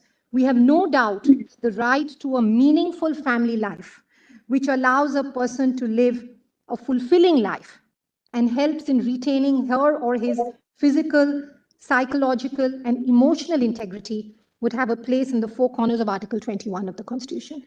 My lords, is a family different just because your gender identity is different? Are these not the same values that all of us want at the end of the day? And so therefore, my lords, I argue that this should fall under Article 21. And my lords, this has been recognized in European jurisprudence and in some of the international treaties. And I've just had a reference of these for my lords' reference. My lords, the Universal Declaration of Human Rights, the 1948 document, while it refers to men and women because gender identity was not an issue at that time, it still recognizes under Article 16, men and women of full age without any limitation due to race, nationality, or religion have the right to marry and to found a family. My lords, that's what I want to insist on. They are entitled to equal rights to marriage, during marriage, and its dissolution. The ICCPR, my lords, in 66 held under Article 23(1, the family is the natural and fundamental group unit of society and is entitled to protection by society and the state. My lords, we have signed up to ICCPR. The right of men and women of marriageable age to marry and to found a family shall be recognized. And my lords, the European Union, of course, has separate fundamental rights on this.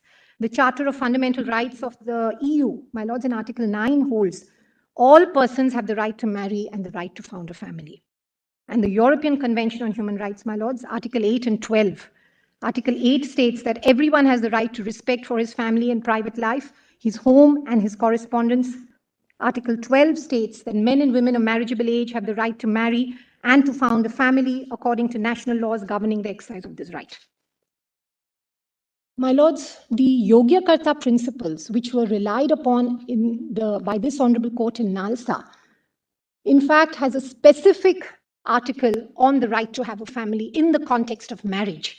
And my lords, that is Principle 24, which I have extracted. Everyone has the right to found a family, regardless of sexual orientation or gender identity. It reiterates what my lords, in fact, said in Deepika. Families exist in diverse forms. No family may be subjected to discrimination on the basis of sexual orientation or gender identity or of any of its members. And it, in fact, calls for states to ensure that laws and policies recognize the diversity of family forms and to ensure that in states that recognize same-sex marriages or registered partnerships, any entitlement, privilege, obligation, or benefit available to different-sex married or registered partners is equally available to same-sex married or registered partners. My lords, there are two decisions. I will not go into those, but my lords, O'Leary and others versus Italy, this was an issue where same-sex marriage was not recognized in Italy, and the court held that the denial of recognition of same-sex marriage amounts to a violation of their right to family life. And my lord, in Christine Goodwin versus UK, this was a case wherein, my lords, the European Court of Human Rights held that transgender persons do have the right to marry, and that flows from the fundamental Article 12, which is the right to found a family.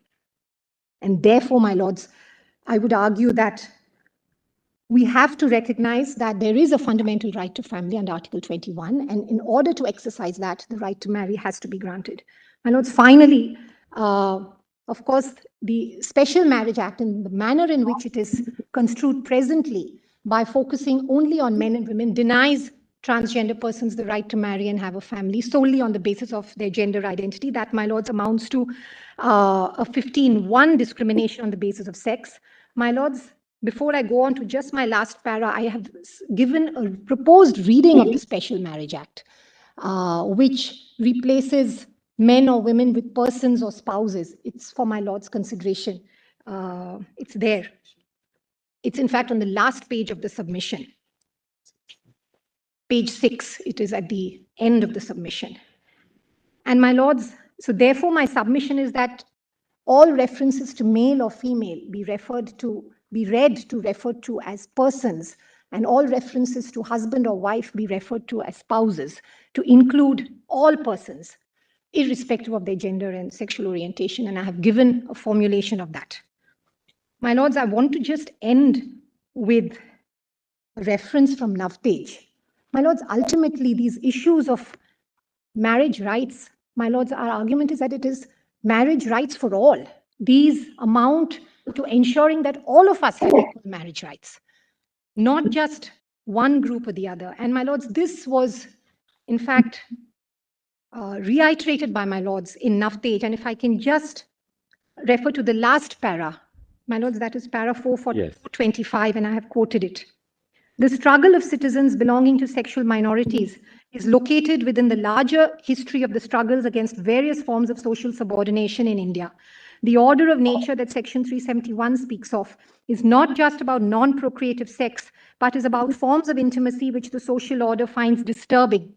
This includes various forms of transgression, such as intercaste and intercommunity relationships, which are sought to be curbed by society.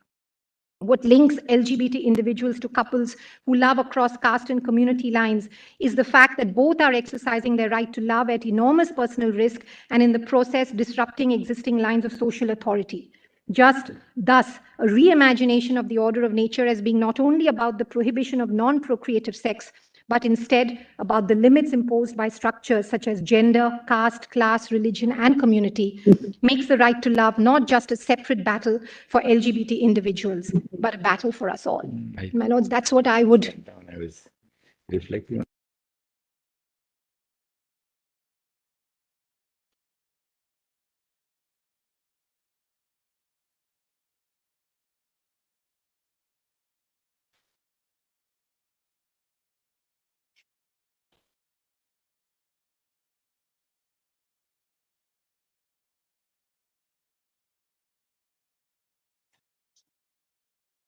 Yes. Therefore, my lords, I submit that these are issues that need to be addressed.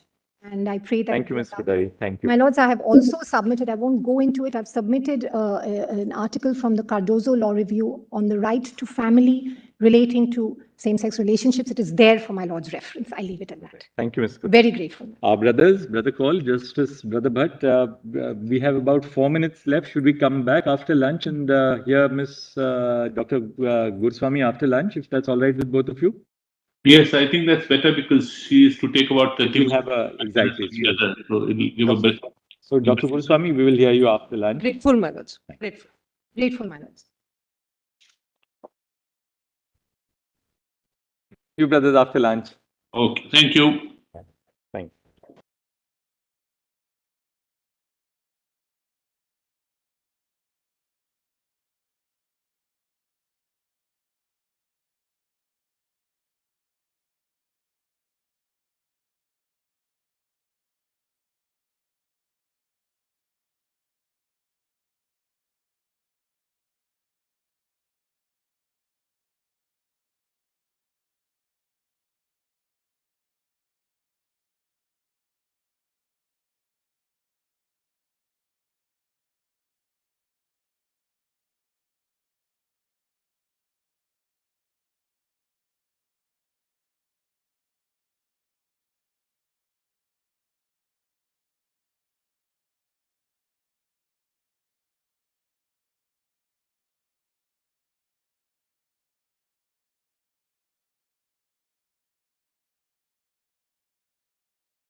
Yes, Dr. Goswami.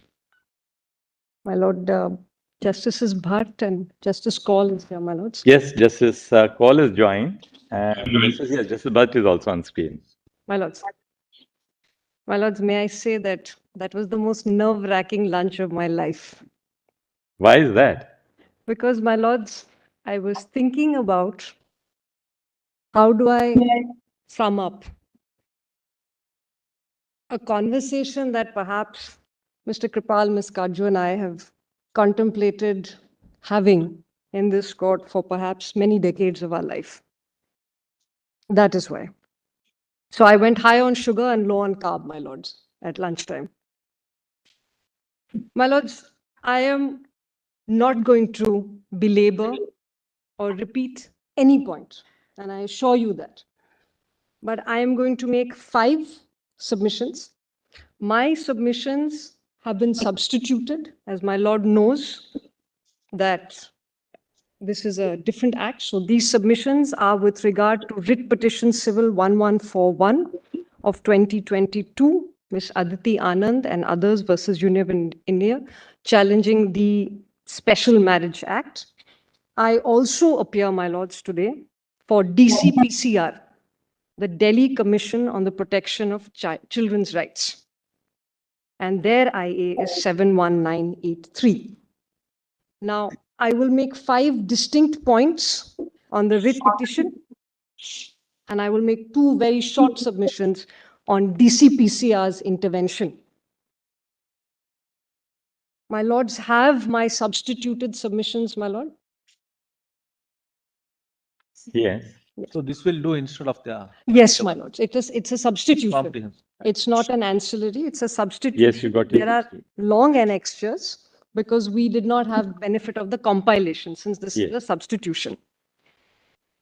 My lords, my 5 distinct points are one, this. Contrary to what the union has advanced in its counter and in its opposition in court, India's parliament, in India, the parliamentary form of government that we adopted as we the people when the constitution was adopted, unlike England, is a constrained parliamentary form. In England, parliament is sovereign. In India, simply put, parliament is constrained. Constrained by what? Constrained by the constitution as interpreted by whom? My lords. That is the separation of powers formula that we the people gave ourselves. So to say that this is a matter for parliament is not just unknown to the Indian parliamentary form, which is constrained by the constitution, but in fact seeks to impose a British parliamentary model, which has no place in this jurisdiction. Constitution. That is point 1, my lords. I'll very briefly take you to 2 extracts. One, pre-Keshavananda, Delhi Laws Act, very brief extract, my lords. And one post-Keshavananda, Subcommittee on Judicial Accountability. Everything is in the submissions, my lords. I will not trouble you with the compilation. I will take you only to those extracts. Second point, my lord. Yes. Judicial review is part of basic structure. Of course, my lords, it's well established. Kesavananda, Minerva Mills, so on and so forth. Dr. Ambedkar in the Constituent Assembly debate says Article 32 is the soul of India's constitution. Why is this important? Because these petitioners in 19 petitions, speaking for, if arguably 5 to 7% of any country's population identifies as LGBTQ, then speaking on behalf of millions of Indians, come to my lords to say this and this alone, that our Article 32 rights are violated. And as my Lord the Chief Justice said, most importantly in this preamble, that we the people gave ourselves. The people of India having solemnly resolved to constitute India into a sovereign, socialist, secular, democratic republic and to secure to all its citizens. That's 32.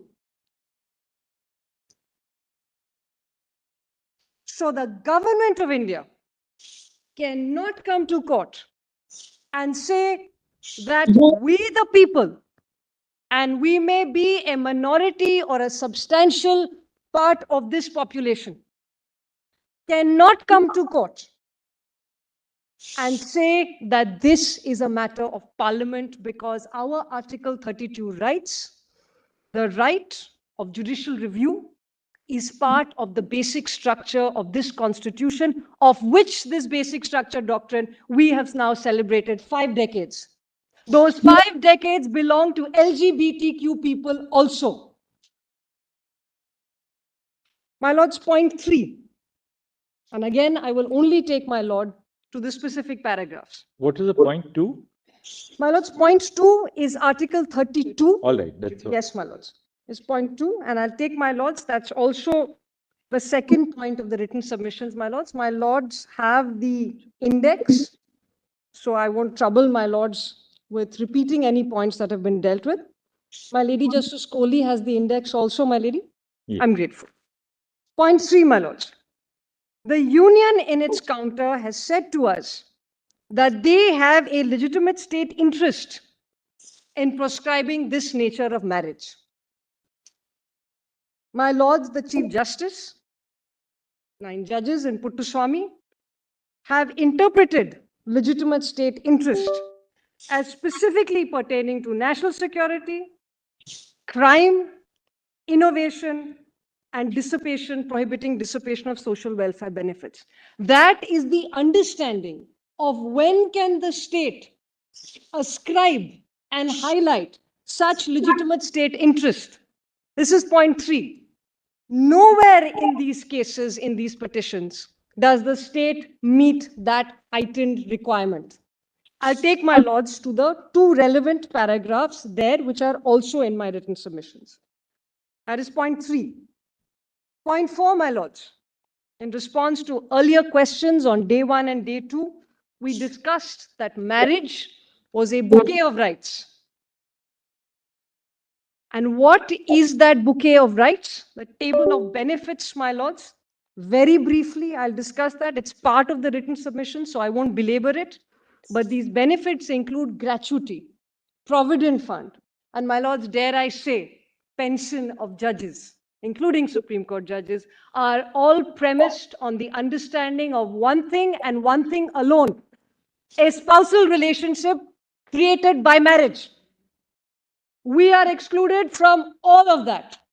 That is my table of benefits at page 35 of the written submissions. That is point 4. Point 5, my lords, that marriage is a matter of conscience under Article 25 of the Constitution of India. Now, my lords have heard arguments on Article 14, 15, 19, 21. They are all extracted in my submissions. I adopt my comrades at the bar who've advanced those arguments. I'm not going to repeat them. They're part of my written submissions. But marriage is also a matter of conscience under Article 25 of the Constitution.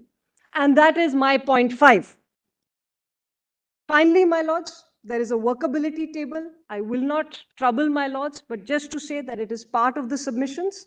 But the final point I want to say, and I will come back to this also when I deal with the submissions of the statutory body, that is DCPCR, is that our Annexure 6 in my submissions is the only study that is based in India. It has 5,800 respondents, and the study speaks to 1, the journey post-Johar, how it has impacted LGBTQ people, and 2, how marriage equality will impact LGBTQ people, and that is a substantial portion of the annexure that is part of these written submissions. I couldn't put it in the compilation because at that time I was on a different brief. And of course, my lords knows that the Indian Psychiatric Society has also released a statement commending marriage equality.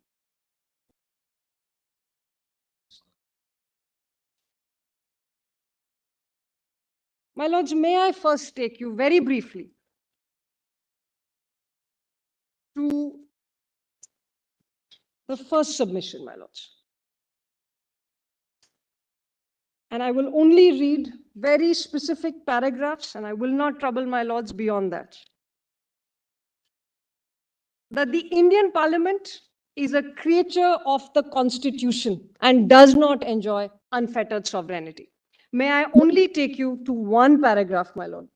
And this is, my lords, as part of my written submission, page 6, para 11. Just page 6, my lord. Just one paragraph of my submissions.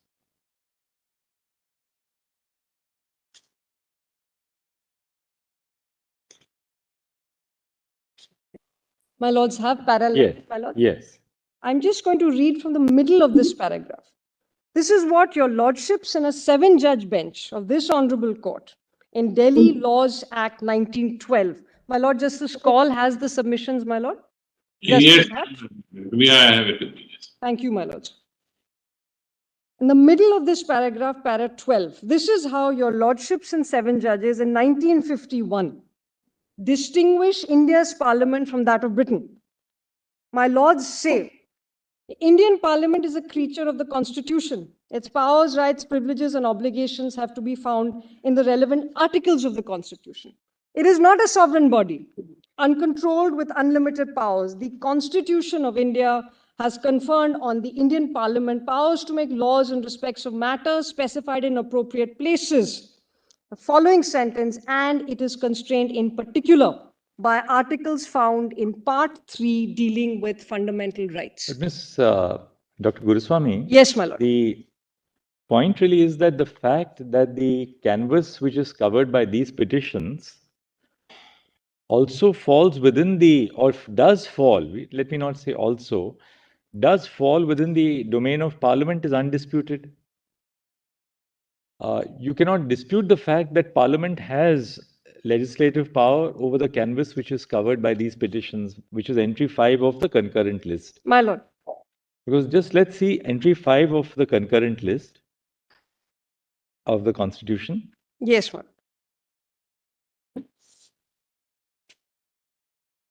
It specifically covers marriage and divorce, infants and minors, adoption, Yes, ma'am. wills, intestacy and succession, joint family and partition, all matters in respect of which parties in judicial proceedings were immediately before the commencement of the Constitution subject to their personal law. My lord.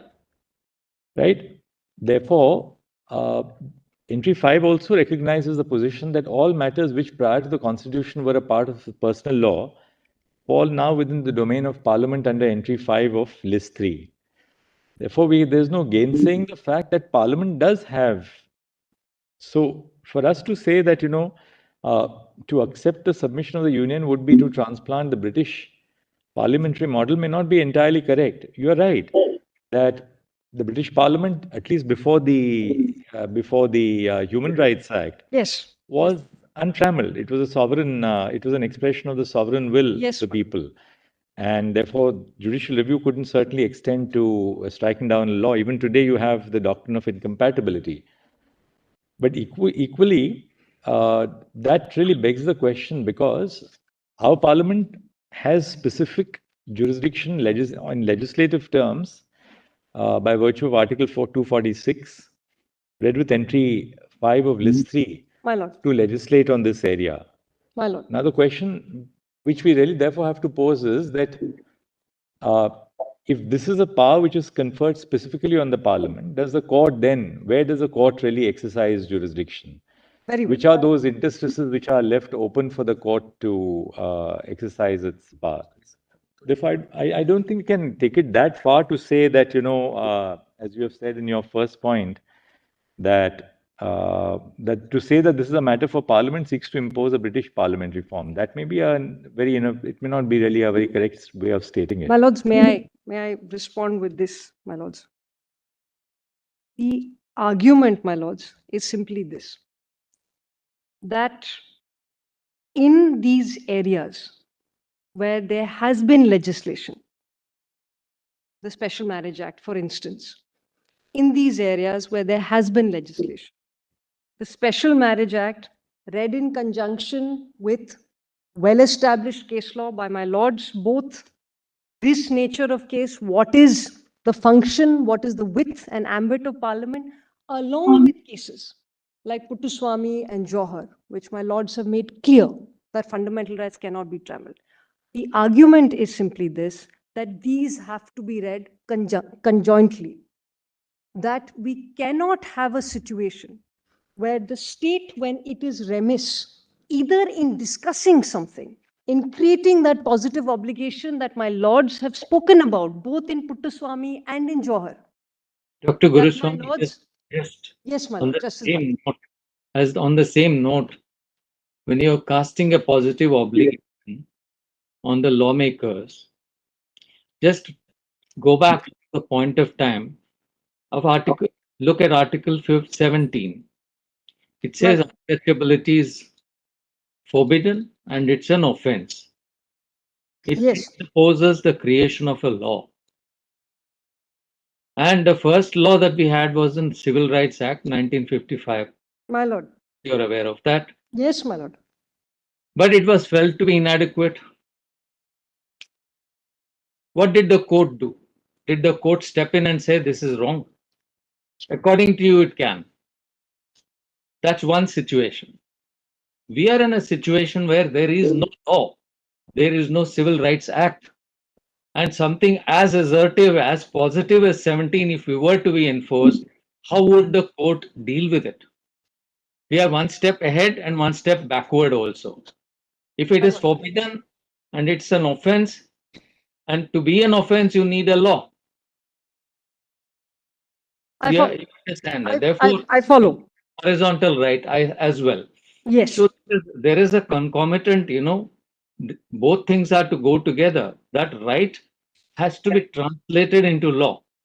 And you can't have a wider right than that. To my mind, there is no right wider than Article 17, which is cast in the most absolute terms. And yet that depended, because you're dealing with an offense, that depended upon the lawmaker, left it to the lawmaker to lay out the conditions in which an offense could be created. Because after all, then you're dealing with someone else's life, liberties, right? Yes. So therefore, that legislative vacuum had to be addressed by Parliament through an enactment. So we are almost at that situation, but with not such a wide right. It's a derivative right as of now because of a kind of seamless web which you are trying to expound. That the judgments of the court, starting with decriminalization, a general right of privacy, you're stitching it all and saying that there is an organic growth, which means that we have a right to marry.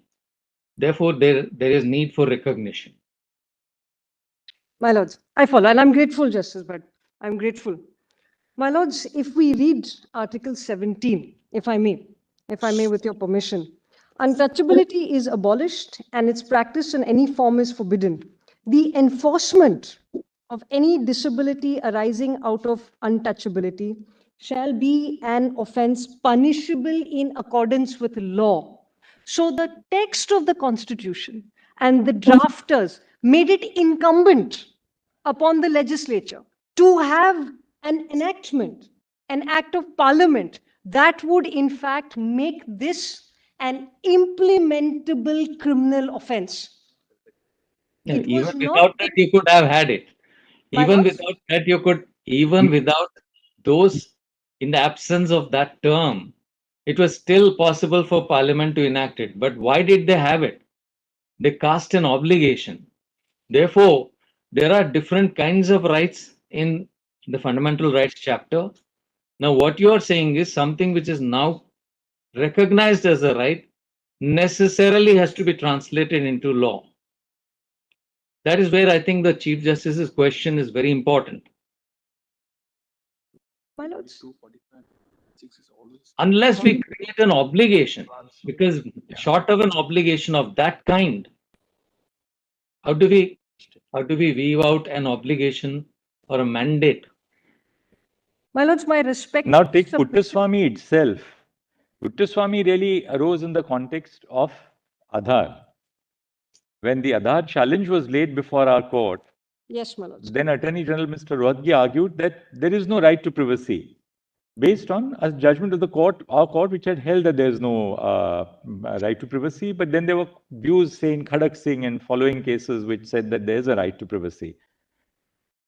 When Puttaswamy came before the court, specifically in the context of informational privacy, which was really the backdrop to Puttaswamy, the concluding part of the judgment says that we would expect that Parliament should come out with a draft bill or a law on privacy. By then, some steps had been taken because the Sri Krishna Committee had been constituted. We took note of what had been done by Parliament, namely the constitution of the Sri Krishna Committee. Obviously, we couldn't issue a mandamus to the legislature. And then we said that this is what we have been assured. So even in the context of privacy, the thing is that these rights the court has contemplated have to be fleshed out by the legislature. There are cases, of course, Vishakha is the classical example where the court has laid down a framework pending the legislature stepping in and creating a law specifically on the safety of women in the workplace. But the test really is this: how far does the court go? Because as your submissions, and this is something which counsel which follow you who should also address us, all your submissions willy-nilly would have some bearing on how we understand the impact of our decision as you want it to be, albeit in the context of the Special Marriage Act, on issues which will relate to personal law. Because there is no doubt about the fact that, adoption, succession, intestacy, these are all matters which are governed by the personal law even today. My lords, adoption today Apart is covered from- by the Juvenile Justice Act, my lord. It's Also by the civil law. but you also have the Hindu Succession and Adoptions, the Hindu Adoptions and Maintenance Act. You do, my lords, but now the legislative mandate for adoption in general is the coverage of the Juvenile Justice Act, which was adopted more recently. It is a civil law and it That cuts was the- across communities. See, It I cuts think across religious. My lords. that is true, because for the longest time there was a problem in enacting a law, a general law. But let's not also undermine the Hindu Adoptions and Maintenance Act, because apart from juvenile justice, which you would now refer, that is also one of the laws, and that does lay out certain conditions, and that would govern those who are of that faith. Yes. And likewise, there is no other law other than the 2016 Act. There is no other law. My lords, may I now answer these questions serial-wise, my lords, if I may? First, my Lord Justice Bhatt, respectfully, my lords, my assessment, my lords, and it is far more limited than my lord's assessment. My assessment of Article 17 is that it mandates that the legislature create law to convert Article 17 into an implementable criminal offense. Hence the language in Article 17, the text of the Constitution saying punishable in accordance with law.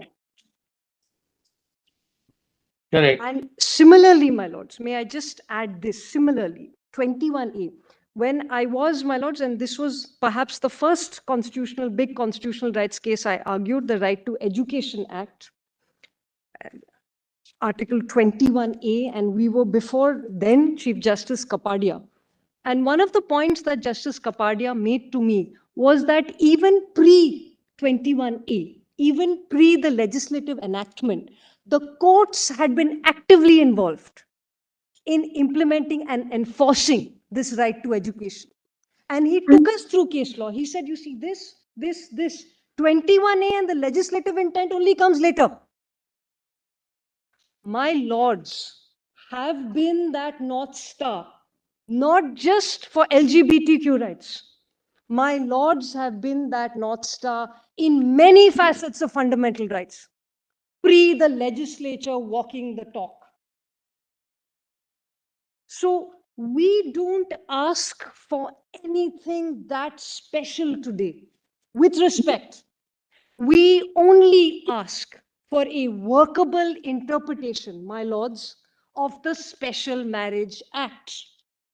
And council after council after council have presented workability tables to my lords, as have I. If it is a question of reading spouse instead of husband or wife, that is one option. If it is a question of expanding the definition and reading in a constitutionally tenable technique, that is an option. If it is a question of taking from 13 of the General Clauses Act, where male includes female, that is an option. We have interpretive options available to this August Constitutional Court.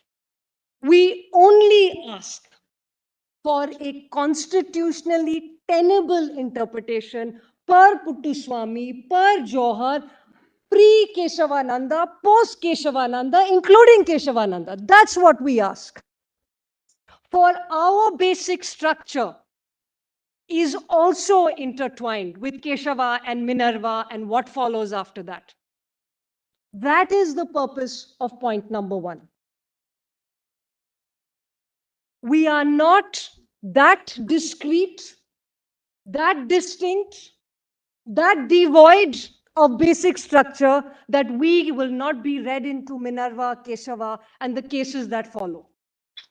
We are part of we the people, and we are citizens of this country. Basic structure also belongs to us. 32 is also our soul. And Parliament cannot be the reason to exclude us from this gamut of our Constitution.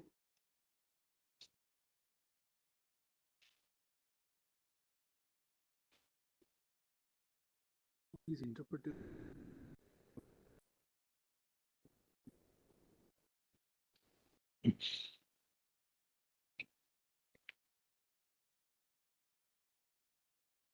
Now, my lords, may I just take my lords to page 12 of my submissions?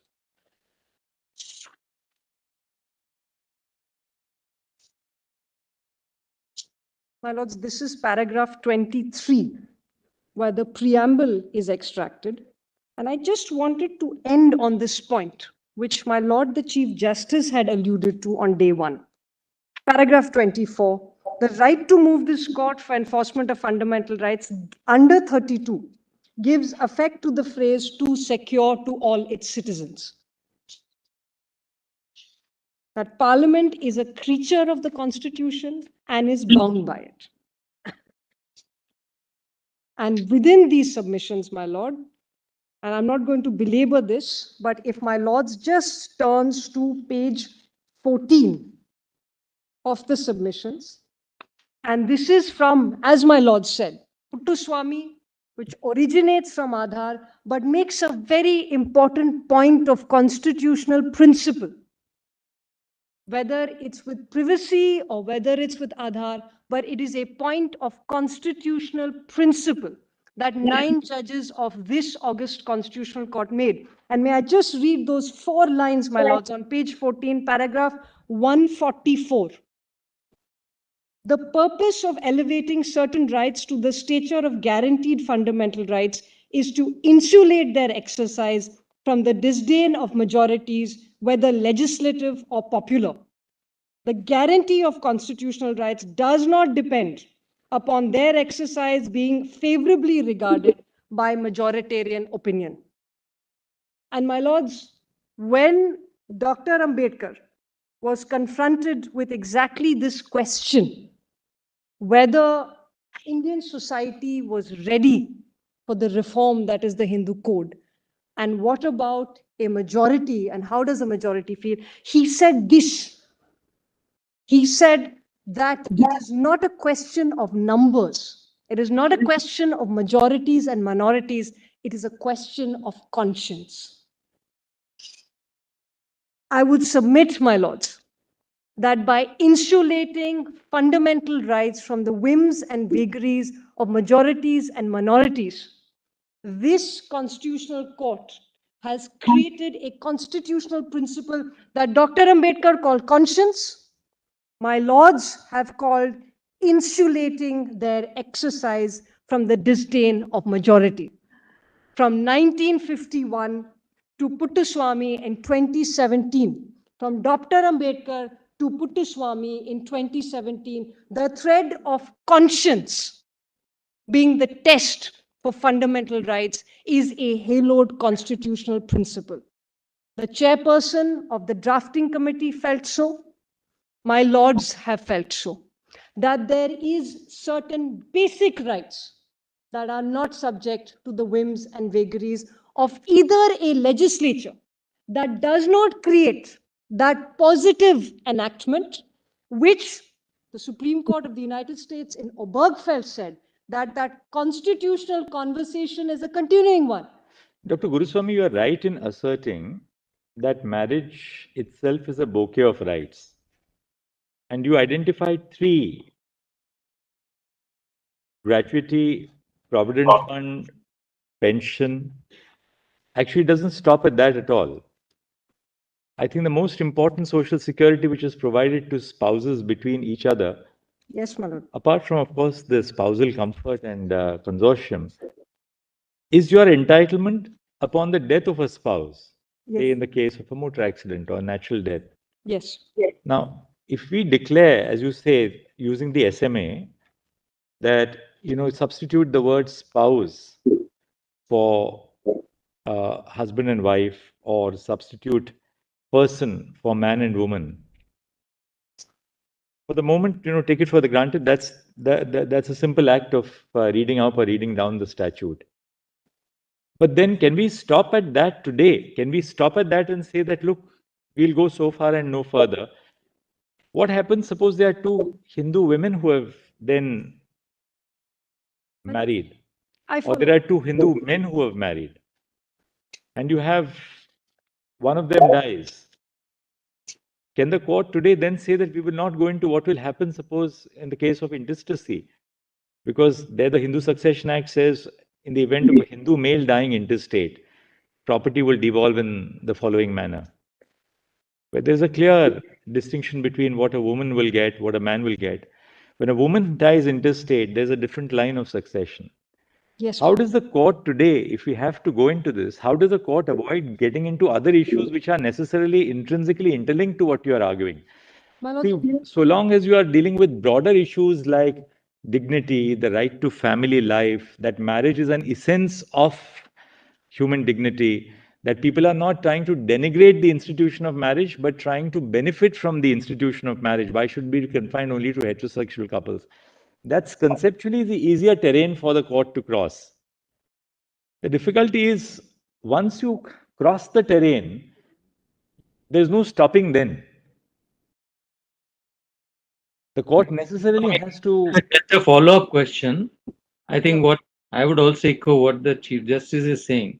My lord. The constitutional or the theoretical underpinnings of your argument and your predecessors is easily comprehensible, and let's say that's it's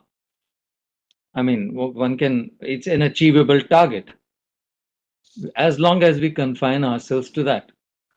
But if we were to adopt the course that you were asking us to, necessarily one of the important consequences, and I'm not highlighting this as the only, which is what the Chief Justice actually alluded to, is that the provision makes a distinction between personal laws and personal laws. And then which means that a spouse who is not recognized in personal law, but who is treated as a spouse according to our interpretation, will actually lose out in the event of an unforeseen unnatural death. Let's say where one of the spouses have, neither of the spouses have made any testamentary bequest. In such a case, when intestacy follows, the surviving spouse is left with nothing, perhaps even the children, because then the personal laws of succession apply, at least in the case of 4 or 5 communities.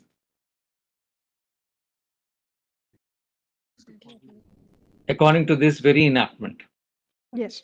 My lords, may I quickly take you to page 35 of my submissions, where we have a series of laws that differently impact same-sex and opposite-sex couples. And the reason why I'm showing my lords this, and this is in tandem with Annexure 1.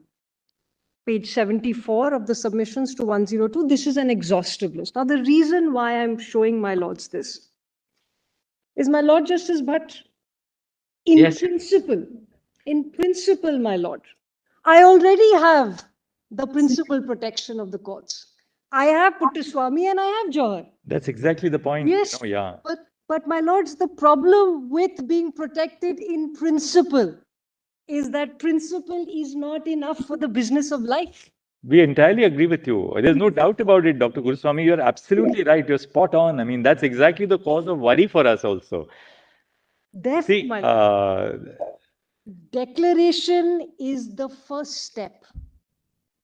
The second step would be some illustrative list, like the list we have provided, using workability, which we've also provided. Then the rest will follow, my lords, as it has always followed. And Dr. Guruswamy, just to play the spoiler here, Yes, how many times are we to play the follow-up? That is what worries us. my lords, Because if we are not to get into this, just because it suits the certain cases, and that's a thorny issue, aren't we avoiding it? my lords, Our job is to look at the workability, not only of what you're showing as illustratively. yes, What you have annexed, and some of you have originally annexed, is the correct thing, which is virtually a reenactment of those provisions. Forget reading into or reading up or reading down. We are virtually reenacting, which is, that major, the hard task you're saying we will leave it later. How many more litigations are we going to face? Of course, you can't answer that. But we have to answer it, or many courts will have to answer it. So is this our job? Ultimately, we'll come back to the same point. All these statutes which you have referred to, you have given us 35 examples of the statutes. All these statutes confer social welfare benefits on certain persons, certain categories of persons, right? Upon the wife of a deceased employee, on the husband of a deceased woman employee, so on and so forth, like maternity benefits, provident fund, pension, income tax. So these statutes in that sense are also exclusionary. They define who will get the benefit, right? Now, by accepting your submission, we are going to say that for the purposes of these statutes, these benefits must primarily devolve on the spouse of a same-sex couple, which necessarily means that we are excluding a category of beneficiaries who the statute otherwise contemplates. My lords, may I respectfully submit, my lords, that I am not asking So for that. essentially what we are doing is, in this process, by conferring benefits on a particular category of persons, the court is necessarily giving a value judgment of who will be excluded from receiving that benefit by interposing somebody who is going to get benefit under that statute. My lords, may I answer, my lords, with just taking any example from this table? Any example, my lords, but maybe... Take any example. Take your Provident Fund Act. Yes, my lords. Or... Take the Payment of Gratuity Act. Yes, my lords. The Payment of Gratuity Act, my lords, that's the first in my table, the Payment of Gratuity Act 1972. If my lords please just turns to page 30. Simple example, if an employee dies without having, say a single employee dies, not married at all, forget the same sex, the Gratuity Act will define, or the law of succession will define, who will be entitled to those benefits, right? Yes, my lords, and it only. Now, by saying that that benefit which is contemplated under the Payment of Gratuity Act should be given to the same-sex spouse of that particular employee, we necessarily exclude employees who would be the beneficiaries who would otherwise be entitled to under the Act. My lords, Now, the only point which we are putting to you is this: does this not therefore intervene? Does this not raise some issue of statutory value judgment? my lords, may I just say this, my lords? If we just look at the term sex. These are, because now that we get into, Follow, my lords. so, the broader canvas, Puttaswamy, Johar, we've now come a far, long way ahead from there. You need not really labor that. No, my lords. Question is, this is now what is the, Yes. this is now the worrying, May I just not the jurisprudence. back to the gratuity? Jurisprudence on 21 is the least bit of a My lords, ground. I said I won't be touching it. My lords, may I take you, my lords, back to the Gratuity Act? This is page. Dr. 30. Manika Goswami, Please. see, that's the reason we began by saying that we will, one way or the other, rule on the view you want to be adopted of a status of a marriage and certain whatever consequential benefits arise. Point 4 of Mr. Mukul Rohtagi's argument.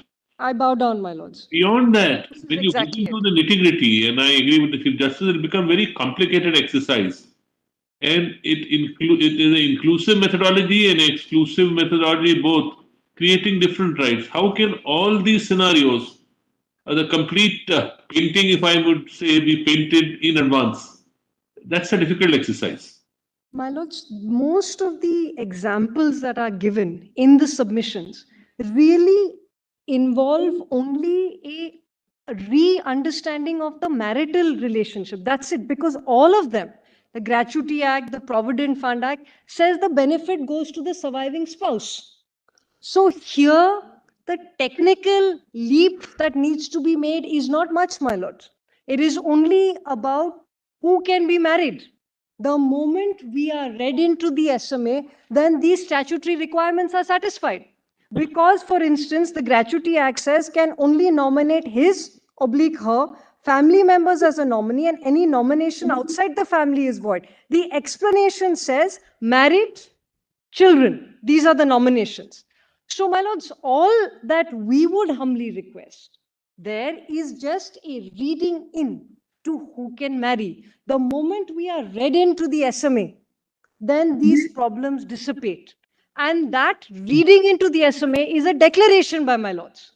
Then in Dr. all Guruswamy. these statutes, Dr. Guruswamy, may I my lord, bring to your attention section 21A, which is very specific, and it is within the SMA. Because if we have to make some provision of reading in under that act, we have to make it consistent with the other provisions. Now, section 21A is a departure. It was brought in 1976 to preserve the application of personal laws in the case of these 4 categories: Hindus, Buddhists, Sikh, or Jains. my lord. Means that you revert to your personal law. Then that brings you back. There is no question of your shying away from this. And like Dr. Singhvi fairly argued about section 27, certain, I think Mr. Rohtagi argued about other provisions. The remit of this is very clear, that you will revert to personal law. And in the case, now, as you say, the business of life has to go on an everyday basis.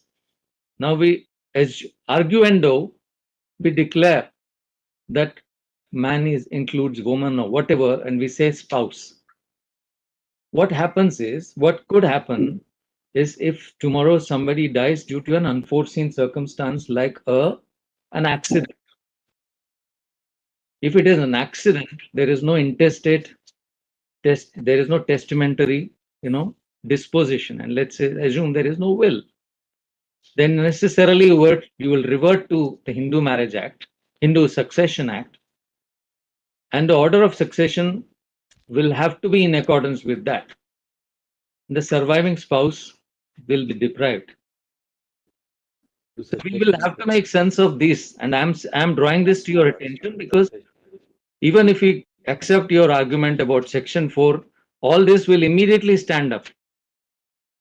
we may not go into other statutes, but certainly internal sense of this enactment is necessary. My lords, there will need to necessarily be internal coherence. There is no way that I would be able to argue out of that. There is my lords will have a declaration, my respectful submission. There would be a declaration. There would be some illustrations, and most civil law would be covered by that declaration. There will be situations like 21A, and those will follow, my lords. And that is the intention of the Special Marriage Act, my lords, that it follows in this way. And we will not be exempt from that.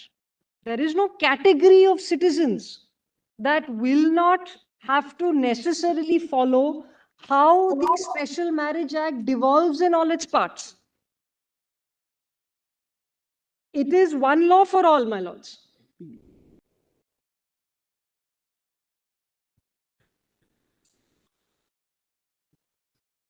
You know, Dr. Guruswamy, before the personal law was codified by the Hindu Code Bill in 1956, and then you had various other acts also which were enacted. Marriage, adoption, these were two areas which was, and in fact, intestacy as well, which were all governed by convention, by custom, Yes. and by the uncodified Hindu law for that matter. Yes, my lords. Therefore, there was the uncodified Hindu personal law, the Mitakshara, Yes, or the my Dayabhag. Now, what the Hindu code bills did in 1956 was to bring about a codification of this. Now, the Special Marriage Act was, in that sense, an exception. It carved out an exception because it professed to be neutral to religion. The idea was to encourage, or to at least have a legislative framework for intra-religious, inter-religious, inter-caste marriages, so on and so forth. So what it did essentially was to carve out an exception from the general principle that marriage, intestacy, adoption, all matters which fall now within the ambit of entry 5 of list 3 were governed by your personal law prior to the codification by the uncodified Hindu law. Now, what we are therefore, even the argument, this is something which you need to also reflect on, we need to reflect on. The argument that we confine it only to the Special Marriage Act is therefore this, that you create for same-sex couples a non-religious, right, am I right? A non-religious framework for marriage, and then whatever follows with it. So there's a value judgment in that the court will not give this benefit to those people who still say that, well, I assert my right to stay within the fold of my religion. This is for those who are governed by the secular law, namely the Special Marriage Act. Second, then, even the Special Marriage Act, in the case of these 4 communities, Hindu, Jains, Buddhists, and Sikhs, takes you back. The original act, as it stood, said the moment you apply the Special Marriage Act, you are ousted from your family. The moment there is a severance from your family, you lose all the benefits of being a member of the family. You cease to be a co-partner in the family. This now 21A tells you that, well, you go back. This will not involve a severance from the family. Yes. Yes. So, which indicates, therefore, that even in respect of a marriage which is governed by the Special Marriage Act, all other incidents of the marriage are governed by your own personal law. And your personal law is intrinsically religious based. Whether it is in the case of the Hindu subject to the social reform which was brought about, which was permissible under Article 25, or in the case of Muslims, or in the case of Parsis, Zoroastrians. It has to follow, my lords. Quite right. Therefore, there is no denying or getting over the link between even the Special Marriage Act and personal law. Not at all, my lords. There is no, as litigators, we may be seamstresses of arguments, my lords, between judgments, articles, but there is no getting away from this. I am not trying to say that thus far and no further. I am not trying to say separate but equal. I would never say that. This will be the natural flow. For now, we are suggesting interpretive techniques, a declaration, a broad definition. That is what we are suggesting. In the But all conversation, that is can't ever be confined only to the Special Marriage Act. It My- has to go beyond the Special Marriage Act. my substituted submission. Simple point, the Or for income an tax HMA officer will say, petition. what am I supposed to do in respect of a gift by a spouse to another spouse? It will follow, my lords. It will absolutely follow. Therefore, we also had an HMA petition. It will absolutely follow. I will not shy away from Swami, that. then what your message is, you say this and brace up for more litigation. My lords, Because we don't believe Parliament is going to enact anything. my lords, and I don't believe either, as my lord saw on day one. We don't. I didn't say we. No, my Yeah. lords, we don't believe, my lords, as in Yes, the I'm lawyers saying here, that my also. lords, I'm not my saying that lords. keyword. No, Sorry. my lords. We I come dare not back, suggest that.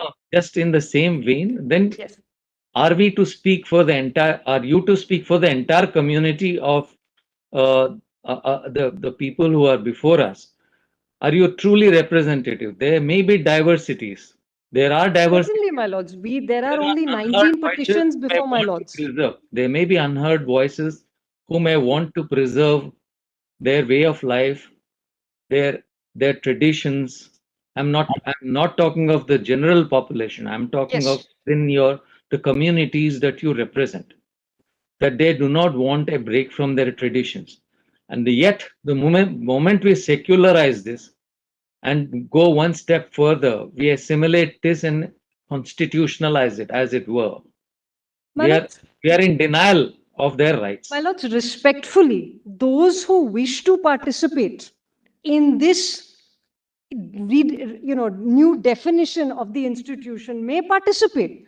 Those who do not wish to participate will not participate. Even today, many opposite sex couples opt for a live-in relationship, even though they have the benefit of marriage. But they will not participate not because they don't want to participate, but they will not participate for the reason that they do not want to participate at the cost of forsaking their, Yes, my their lord. connects with their religious communities, right? That is also a choice. That They is don't want to break those linkages. Will apply to opposite sexes and Hindu and same manner. And he is a part of years today. My lords, all our submission on 21A is that we implore this court that the Special Marriage Act, as it is, should apply equally to same-sex and opposite-sex couples. Now, those who choose to opt in, those who choose to opt out, those rights are retained for whatever reason. It may be a matter of faith, it may be a matter of way of life. Those choices are actively exercised constantly by same-sex and opposite-sex couples. But the ability to have that choice is an act of constitutional principle. And 21A gives all couples that choice, opposite sex and hopefully in future same sex. 21A recognizes that choice is being exercised by opposite sex couples on a constant basis. We don't ask for anything more than that, my lords. And I bow down, my Lord Justice Bhatt. I appreciate the point you're making, that within the community as well, there may be those who do not want to exercise this choice. And that is valid principle. Under inclusion. Under inclusion is a legislative device which is open to the legislature. And we uphold under inclusive classification, saying that Parliament or the state legislature does not have to legislate on everything to legislate on something. That's the principle of under inclusive classifications. But that's very different from judicial review. Judicial review is never by its nature under inclusive. My lords. Judicial review is declaratory and applies across the spectrum. My lords, to whoever falls within the sweep of the declaration. Respectfully then say two things, both in alternative. One. So both in terms, Dr. Guruswami, both in terms of how we will have to craft such a solution, and on more fundamental philosophical grounds based on on jurisprudence, on judicial review principles, there is a lot of thinking to be done in this matter. My lords, your lordships have a burden here. There is no question. See, all that what you can make out is My lady. how far and no further. My lords, my lady, the no. That is something which is really engaging us. For you to say that the SMA be brought in line in such a manner that we should read spouse where it's husband and wife and person where it is a man and woman. So far, so good. But there's something more to it. Certainly. This is a legal and constitutional journey. There is no question, my lady. Like we have thus far made a journey from the days of Suresh Kaushal.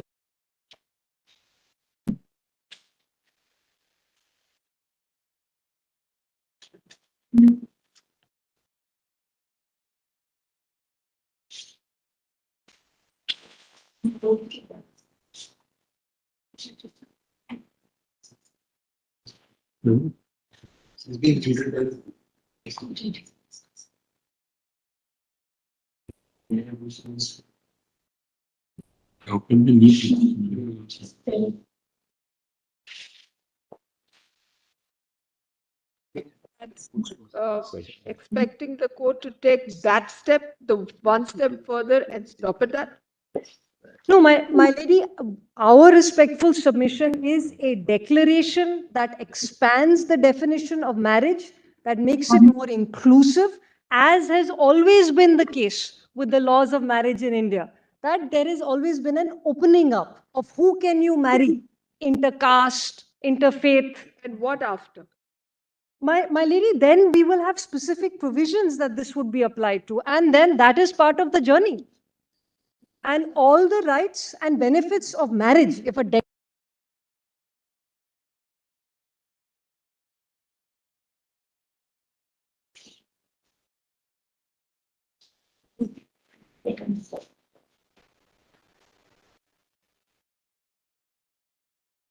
She muted, no?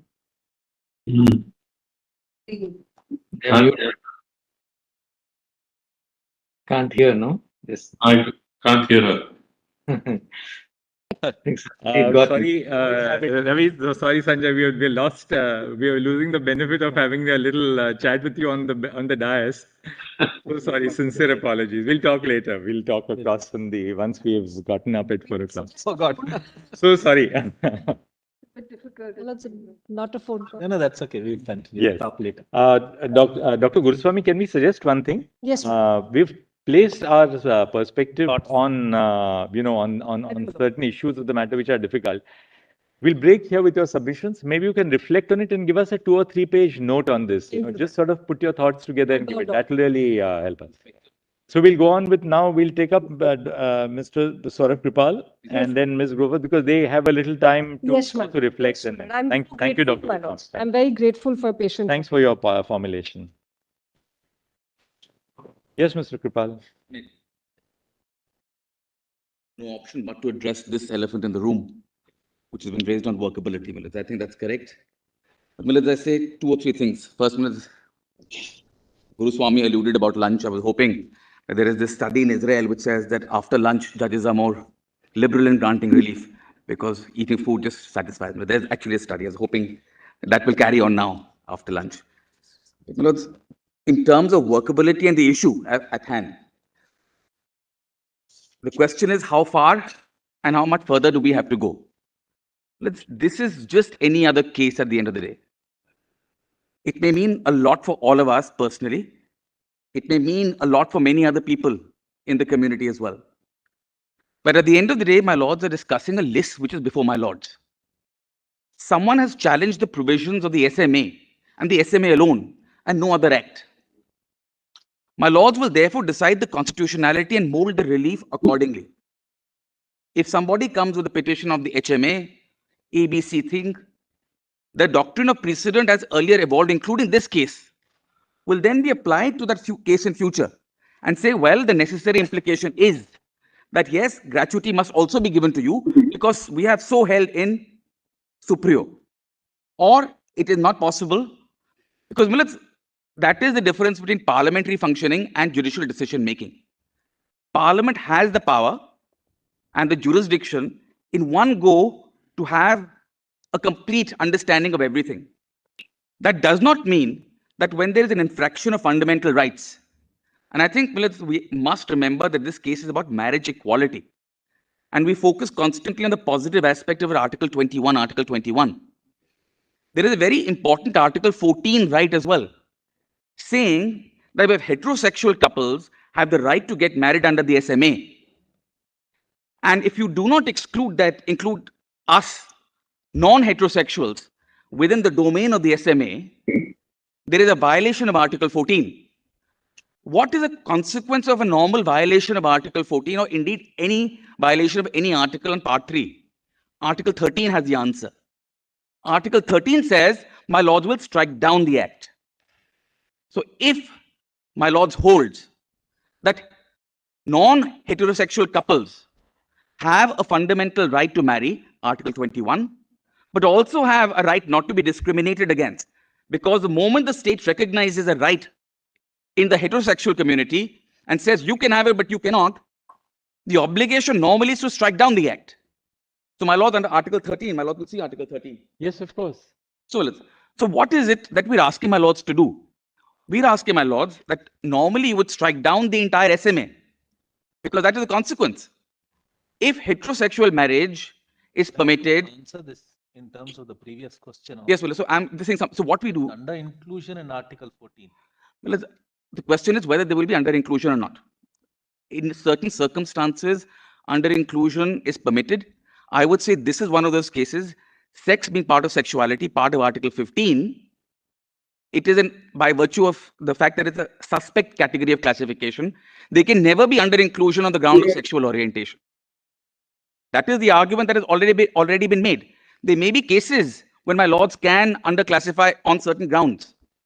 But the idea of sexual orientation being so innate and already having been held in Navtej Johar, you cannot say today that we will permit underclassification on something as fundamental as a ground mentioned in Article 15. Because why are the grounds mentioned in Article 15 special? One is that they are just a species of the general equality right in Article 14. But Millis, there is something more than to the words used in Article 15. Striking down the law doesn't benefit you. Exactly. So Millis, right? So there is a principle of utres magis valeat quam periat.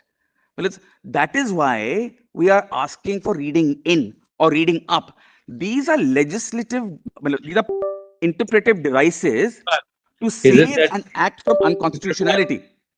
Normally, an act like this would be unconstitutional because it is hit by Article 14 of the Constitution. My lord would normally have to strike down the act. Now that amounts to throwing the baby out with the bath water. My lords do not want to do that. Mr. Kripa, please, Melissa. am I audible or is there? Yes, now yes. I think there's some lag. Yes. So your argument is an extension of what Mr. Rohtgi argued, that firstly you attribute an exclusion. No matter whether this was intended or not, today you have to attribute this exclusion. Number one, step one is attribute an exclusion. Step two, the exclusion results in invalidation of the enactment. Yes. Step three, to the extent of the invalidation, it is rendered void. Now, in this case, there is no question of it's to the extent. There's no question of to the extent of repugnancy being void. It has to go. Then you say, step 4, in order to save it, this is the way out, read in something. Now, aren't we taking too many legislative steps here? Number 2, you're actually bringing in a contemporary intention when the intention was something else at that time and it was enacted. Yes, if I may address second point, that is the first point. The second point is, as a matter of fact, show any analogous case where an underclassification has been invalidated. Overclassifications are typically invalidated.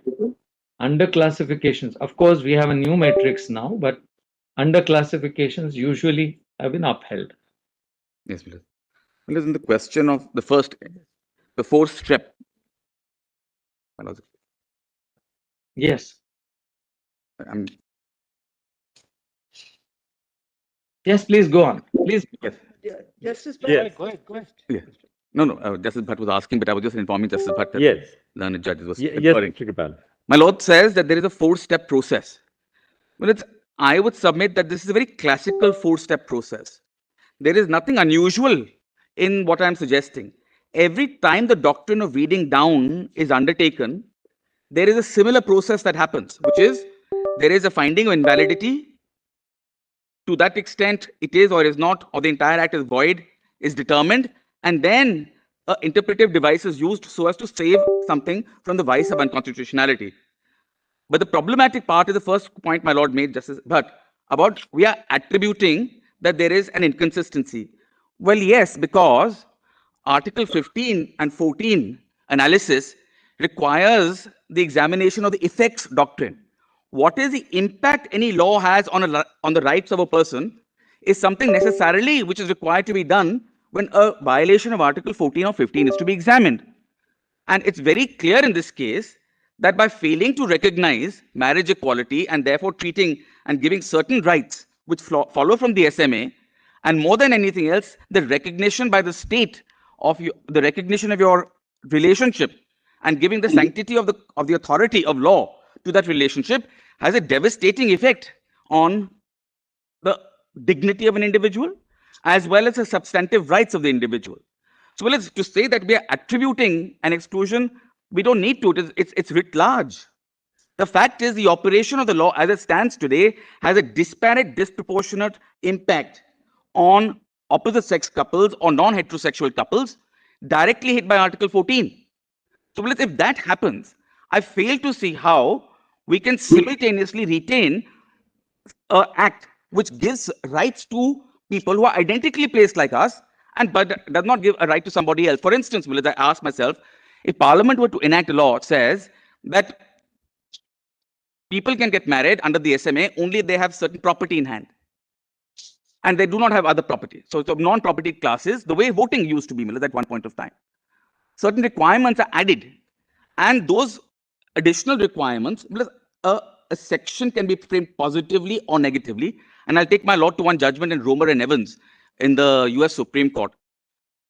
A section can be framed in the form that A and B can get married, but if C and D are necessarily excluded, the section can also be framed and has the same effect as all persons other than C and D can get married. And in fact, Millards, that is the only way to read the Special Marriage Act. Because the way the Special Marriage Act operates today is any two persons can get married as long as they are heterosexual. That is the way the section reads. What is the consequence? The section is also to be read as, inevitably, no two persons who are not heterosexual can get married. There is a clear discrimination on the ground of sexual orientation in this reading of the section. Well, that flows logically. There is no violence doing to the act. The section says any two persons, if it is to be read as husband and wife, inevitably it means two heterosexual people can get married.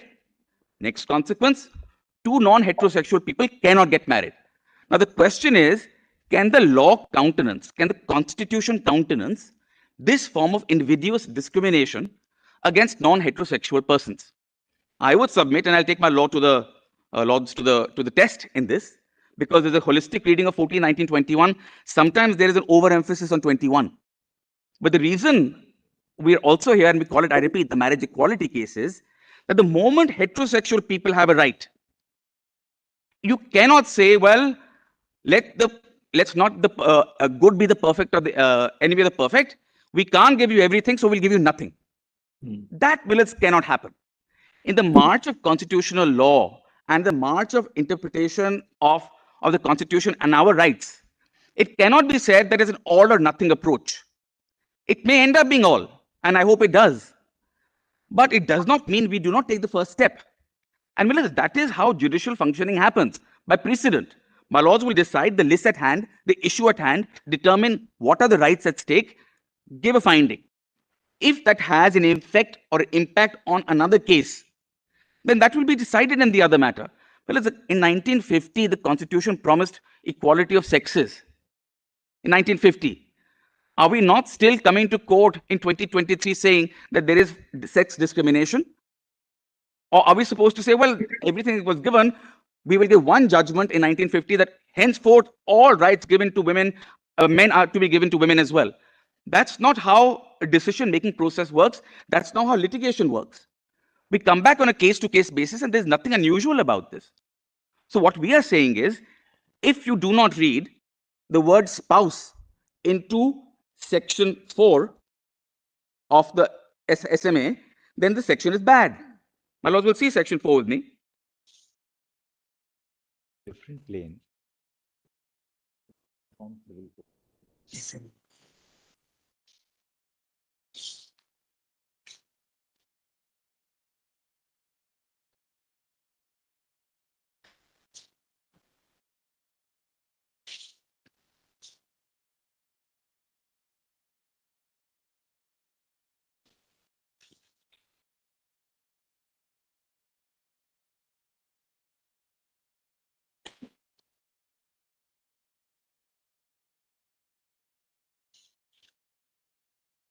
Yes.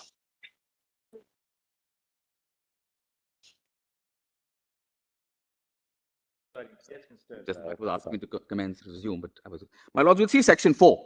Yes.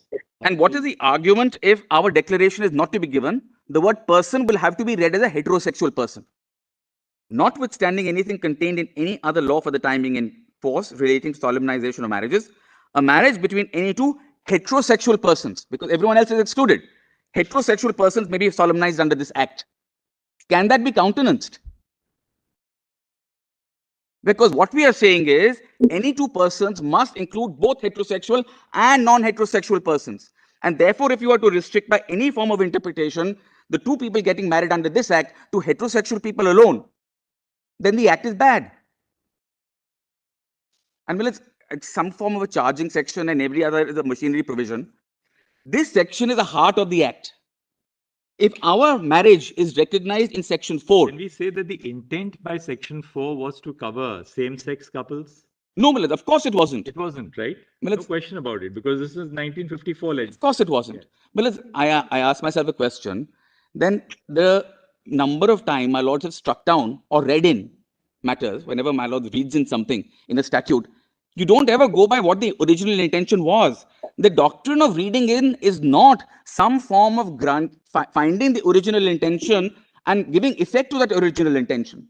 The doctrine of reading in forms a very different basis of jurisprudence, which is constitutional, to save it from the vice of unconstitutionality. Of course, this was not the intention.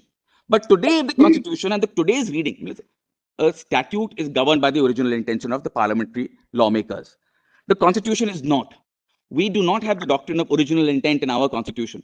We have always seen that it is a living organism.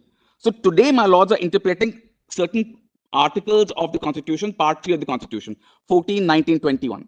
Today's understanding of this Constitution renders this section void if not read in any other way. We are not at all indulging in an interpretive exercise to determine what lawmakers in 1954 thought. We are indulging in an interpretive exercise to ensure that the rights guaranteed and recognized in 2023 by virtue of this act, my lord's judgment in Superior, supposing my lord decides, you have a fundamental right to marry. There's also a very fundamental principle in law called ubi ius ibi remedium. There is no point saying you have a right but no remedy. To have a right implies a corresponding remedy. That begs the question, can we say for instance that say the Hindu code bills, when they were introduced in 1956, were far-reaching pieces of legislative and social reform. Correct.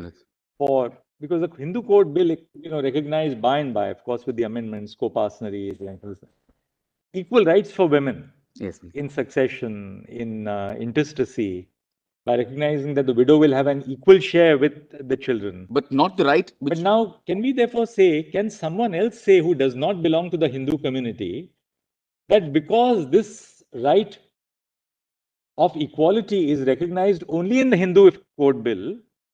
Therefore, this law is violative of Article 14 because it does not recognize similar rights in other communities. No. No, Melez, as long as you have an underlying basis for that Because- right. And the reason I asked you is this, because it's open to the legislature to take up one aspect of a social Minutes. problem. The Correct. problem which it took up in 1956 was the lack of equality within the community of Hindus, Absolutely. and created a law providing for equality between men and women to the extent it has been adopted in the Hindu Code Bill. Absolutely right. Therefore, the absence of a broader legislation covering a wider class of persons is not a ground to strike down that legislation. That is true, Melez, provided that there is no underlying right already in the community. This is a two-step process. My lords will first have to find that there is a fundamental right to marry, which I say my lords will find. Having recognized that there is a fundamental right to marry, Melez, therefore, this is why we will do a simultaneous or an integrated proportionality test. I'll take my lords to that. There's a judgment of my lord, the Chief Justice, on integrated proportionality. How do you test the constitutionality of an act when simultaneously 3 articles, the Golden Triangle, 14, 19, 21, enacted? But coming back to my lord, the Chief Justice's point, it is not open for a member who does not belong to a community and say that they have that right, give it to me as well, unless there is a prior exercise by my lords to say the whole aliunde, the fact that they have the right of X, you too have that right. Now, my lords, today we are first saying that recognize a fundamental right of non-heterosexual people to marry. Once you recognize that right, if we can convince my lord that there is such a right, that right has a consequence. One is X number have been given a right, some other people are being wrongfully denied that right unconstitutionally. So, hence use this interpretive exercise and grant us that predetermined, pre-existing and pre-found right. So, this is not a question of locus to some person who does not have something and a negative argument of Article 14. My lord has always held that there can be no negative Article 14. This is not a case of me saying, give me this right because someone else has it and that is alone. I'm not making that argument. I'm saying you have to read each of these constitutional rights together. I am saying that I have a fundamental right to live with a person of my choice, a right that is recognized in Puttaswamy and Johar. Having found that I have a right of that nature, you cannot A, leave me remediless, but you need not leave me remediless, because here is another group of people who have that same right. You simply have to do some interpretive exercise to include and give me the same rights. So, my Lord Chief Justice's question would be different. Mr. Kirpal, finding a way to give that right to another set of people within the statutory framework as an SMA, then the aim and object of SMA at that time was, the very premise was, Yes. irrespective of faith. Correct. The whole thing is based on there being no faith Absolutely. in any particular religion and therefore opting for this. Yes. So Even caste disabilities also. Both endogamy and exogamy were intended to be excluded. So, both same gotra marriage or intercaste marriage are permitted by virtue of the SMA. Important because this came in before the Hindu Code Bill. Yes, Right. that's true. That's true. It is 56. correct. So keeping that in mind, and that would be what we think would be argued from the other side, would the court be doing violence to the aim and object of the statute? Of course, By reading into or reading up as you. that is my point. We are not asking for my lady to do an interpretive exercise to give meaning to the original intention of the statute, which is what normally a court does in interpreting a statute. Normally, you would say, well, that is why you look at parliamentary debates in a statute, because you are bound by what the parliament originally intended. That's right. That is always the case. A statute is always interpreted by the intention of its original framers. But in certain instances, One more example. There's one example you may consider. It's not direct, but again, taking off from your argument that equality existed right from inception. But for the longest time, females were denied a large section of property amongst Hindus, right? Till 2005, when it was universalized. Of course, some states, 3 or 4 states in the south and Maharashtra, they granted these co-partitionary rights to females.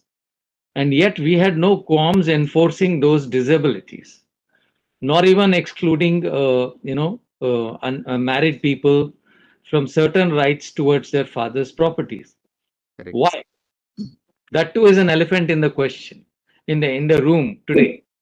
The why is the court somewhere, these institutions have come up. It's not created by law. They have grown up from society. So those social institutions were recognized, and even as the Chief Justice said, and very aptly, these were custom, these were blessed by custom, enforced by court, and found to be compatible with the Constitution. Therefore, at one go, what you're trying to say is, you may be, I mean, getting the right may not be a problem, but the nitty-gritty of it, and you rightly started with that. Yes, Lilies. I'm suggesting the getting the right may be not such a insurmountable issue.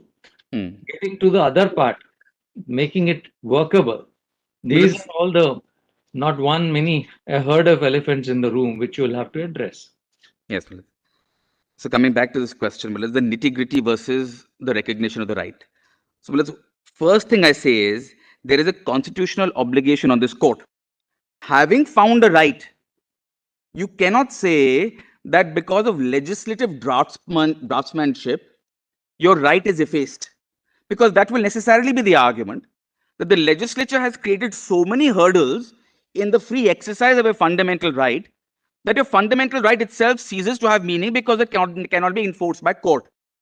Because that is the argument of the other side. That look, you may have a right to marry, but we can't give it to you because we have drafted our laws in a way that your right to exercise that is impossible. That is what, so what the argument would then be, that the Constitution normally by virtue of Article 13 would trump a statute, but if you frame a statute sufficiently complicatedly, you can trump a fundamental right. That is the argument effectively. Because what is the consequence of the argument of the other side? That because it's unworkable, therefore do not give them a fundamental right. That is the inevitable argument, Milits. And I dare say that there is no greater constitutional anathema than that argument. Because tomorrow they will frame all kinds of laws, parliament, whichever parliament may come, and say we'll start defeating your fundamental rights because we'll make them unworkable. A workability argument, Milits, is no part of an Article 13 analysis. My lords will simply say, is there a constitutional right and has that right been violated? And if it has been violated, there is an all or nothing approach. Either strike it down or uphold it by reading up, reading in, or any other interpretive exercise. But to say you have a right, but because it is unworkable, we will do nothing about that right, allow that injustice after having found the right, and suppose the parliament does not intervene. I give the example of Nepal, because the tactic there was also tried, Milits. In Sunil Pant, a decision comes 6 years ago by the Supreme Court of Nepal that we direct you to frame laws in accordance with the constitution and find a right. Nothing happens. So are we then going to live in a lawless society? Is that the argument from the other side, that we expect you to live in a lawless society, that the Supreme Court of India, having found a constitutional right which inheres in you, sorry, there's nothing we can do about it. We leave you to the mercy of Parliament, which may or may not act, and has shown in the last 75 years in terms of LGBT rights that it will not act. Well, that is a complete anathema to the rule of law, but also to the constitutional scheme. It cannot be argued. This argument cannot be countenanced. Mr. Grewal, thank you. We'll call upon Ms. Brinda Grover now. Anything, sir, you want to supplement? Just one thing I wanted to give actually on the issue of the composite test. Yes. And I'll just give, I don't think I need to do very much. I want Ms. Grover to have her time.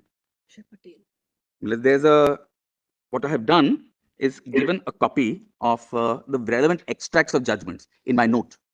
I have not actually given my submissions, but my lord has a supplementary note. I believe it is. Yes, it's here. Yes. Yes, in the compilation. And Millet, just one or two paragraphs I'll show from that. Because Millet, while we do this analysis, constitutional analysis of 14, 19, 21, and this, of course, I'm beseeching as one composite test, the effect of the violation of any one fundamental right has a different consequence in law in terms of the relief my lords will give. So Article 21 will give a positive relief, and Article 14 typically will give a negative relief of striking down. But in certain instances, if that yields a constitutional chaos, my lords will also read it up, is what I'm going to argue, what I've argued. That's the effect of Article 14 analysis. My lords will just see this Akshay Patel, the proportionality analysis, my lords, and I'll just just para 27, the beginning.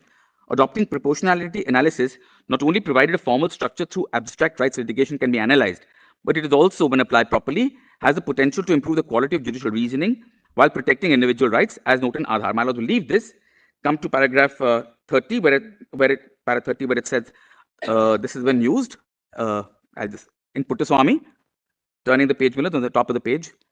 Hence, the court can adopt, top of page 2 of my note. Hence, the court can adopt integrated proportionality analysis where the limitation on each of the rights is common and affects them in a similar way.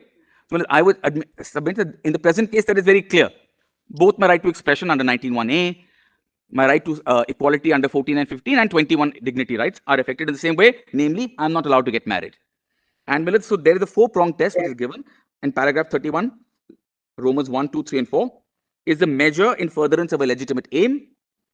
I would submit the only legitimate aim is a legitimate purpose that I think has been addressed substantially. The only legitimate purpose that can be pleaded in the counter, and 2 have been pleaded. One is the importance of marriage as a social institution, which is a legitimate purpose. But the second purpose which has been given, which is that it is contrary to the will of the majority, is not a legitimate state purpose because it is contrary to Johar. Constitutional morality is the only legitimate purpose. So that's point. So there is some legitimate purpose. So clause 1 is satisfied. 2, is the measure suitable for achieving such an aim? Namely, is prohibition of non-heterosexual marriage suitable for achieving the aim of strengthening marriage? That was the question that my lord will have to pose. I would submit the answer is no, because how is it suitable? If you want to strengthen something, you add to it, you don't detract from it.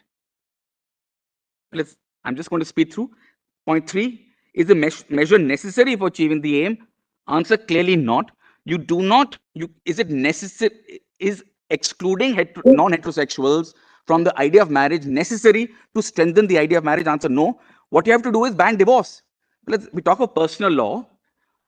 After all, Hindu law recognizes that a marriage is a sacrament, insoluble, indissoluble.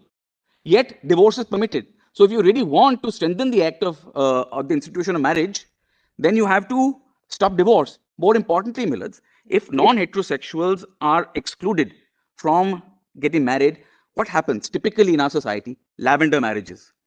It is very common for a gay man to marry a woman, or a lesbian to be trapped in an unhappy relationship with a man. 2 lives are ruined. Is that how we are strengthening the institution of marriage? Because that would be permitted as per the union's argument. As long as you are of the opposite biological sex, you can get married, and that will somehow promote the idea of marriage. And I would say there is nothing more detrimental to the idea of marriage than a gay man marrying and cheating maybe a woman whose sexuality is not revealed to it's rather surreptitious. Point 4, is the measure adequately balanced with the right of the individual? Well, this is really a question of proportionality and balancing analysis. It's rather Kantian in its idea as to the effect it has on one person. I was reminded of that trolley problem we all studied in university, saying that it may be that one person's right is sufficient to trump the entire community's rights. And here, please analyze the impact on me for not being able to get married. Vis-a-vis what? How is the right of any heterosexual person to get married getting affected by my getting married? That I'll just leave. And I had my note, has it? I'll say nothing more. The economic impact of failing to recognize marriage. Has it? There's one study which shows, and it's there in my note, on page 10 of my note. It's almost 1.7% of the GDP of this country is affected by failing to recognize LGBT relationships and giving equality to LGBT relationships. There is a lower lessening of productivity. And most importantly, Millets, in the matter that I'm appearing in, a large number of people, at least 5 of these petitioners plus more, have indulged in what is called the gay brain drain. If you do not allow marriage in this country and people want to get married, have children, have other rights, the best minds, I'm not saying Millets non-heterosexuals are the best minds, but they're not bad minds either. Millets, if they all leave this country to secure freedom outside this country, I do not see how public interest is furthered. That Millets, Thank you, Mr. Thank you, Mr. Prabhat. Gopal. Thank you.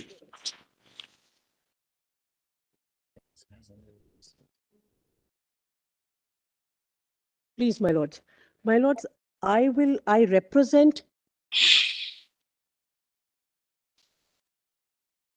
Yes.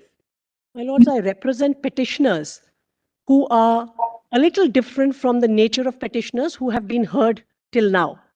Some, Mr. Ramachandran and Mr. Vishwanathan, who are perhaps of similar context and background.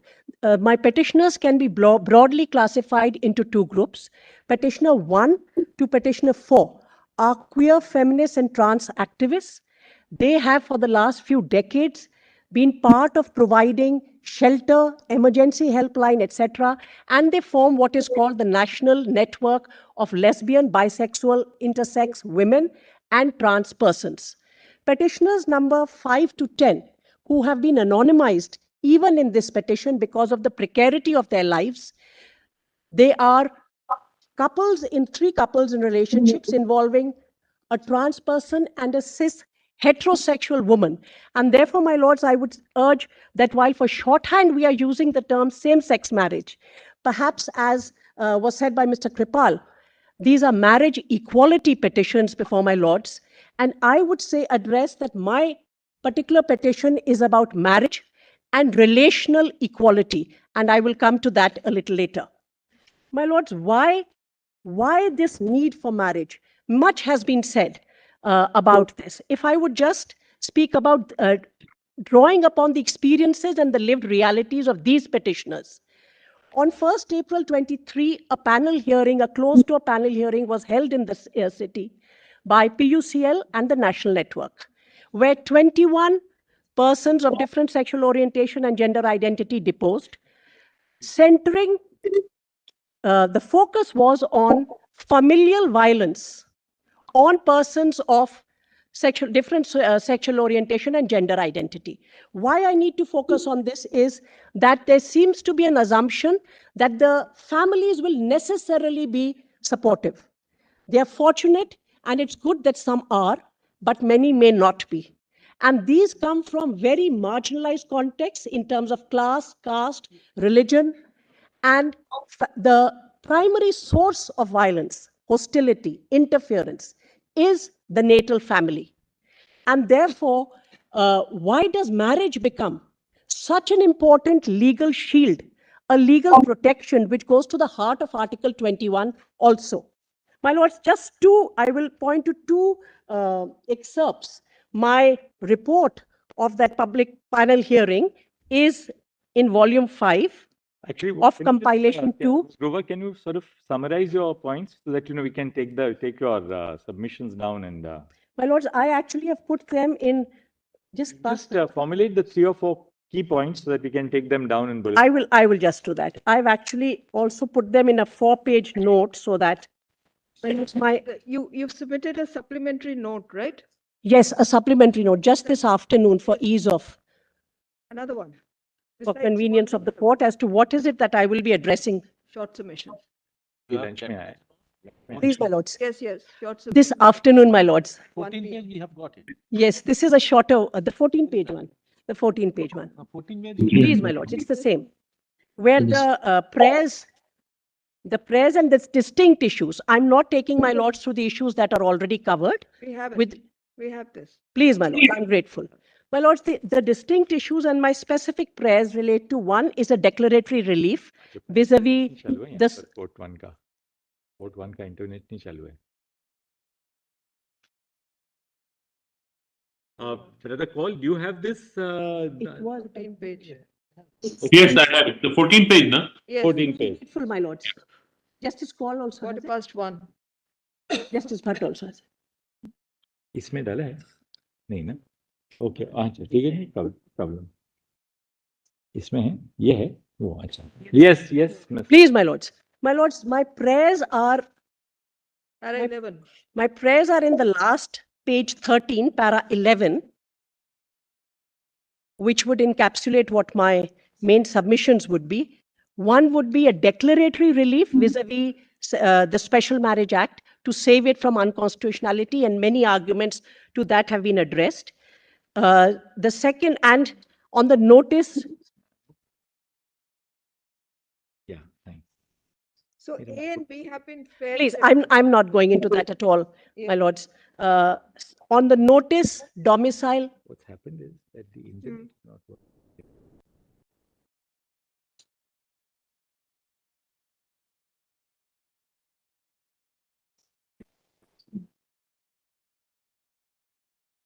Yes. my lords, the Chief Justice has it? Yes. Please, my lords. My lords, on the notice domicile objection regime, again, I'm not going into it, although I am saying that it is not only for, we are seeking a striking down of sections 5 to section 10. I am relying upon, I may not have a chance to address on that, but the intersectionality and particularly the patterns of marginalization and discrimination that these persons find themselves. And there is already judicial evidence to the effect of how persons who are from particularly marginalized groups continue to approach the court even to get married under the Special Marriage Act. I will then come, my lords, to page 2 of my... Is anybody before this court for seeking the relief at D? Your D. I beg your pardon, Prayer at D. D. Prayer D.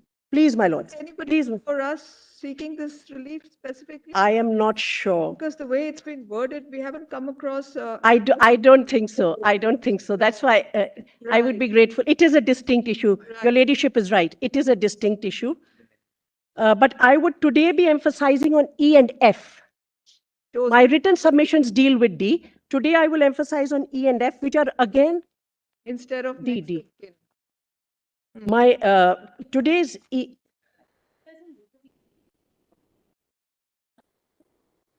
I see. And is now actually represented by Meera Gaur. Please, please. Thank you. My lords, my specific prayers, before I come to that, I only want to draw the attention of this court to section 3 of the Transgender Act. The transgender issue was dealt with by Ms. Kothari. In section 3 of the Transgender Act is mandates pursuant to NALSA a prohibition against discrimination against all transgender persons, and actually then specifies in terms of health, employment, rental accommodation, educational institution, etc. Well, Lord, the argument, and if this is read with section 20, which says that this law is in addition to, the argument that I am submitting here is that the Transgender Act necessitates that the Special Marriage Act provides recognition to marriage between trans persons and whoever is the other partner in which the marriage is taking place. Because without that, there would be an inconsistency in the reading of section 3 and the Special Marriage Act. And perhaps the harmonious reading would require to read both in order to ensure that the rights guaranteed by section 3 don't remain illusory, as well as to provide consistency between the two. Section 3 actually necessitates the recognition of marriage under the Special Marriage Act.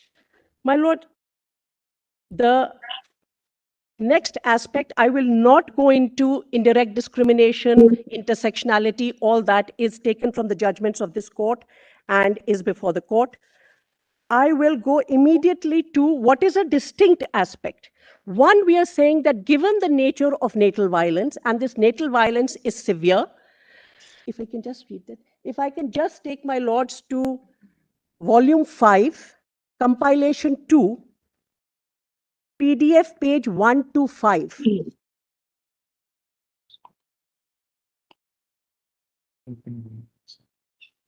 Compilation 2. Volume 5, compilation 2, my lords. It has only one document. Actually, that is the report of that hearing where 31 persons testified and stated what was the nature of violence they had faced from the natal families, coming from small towns and rural areas. Official report. Volume 5. Yes. Volume, compilation 2, my lords, volume 5. Running into 227 pages. I'm grateful. Family violence in life. Please, my lord. Years.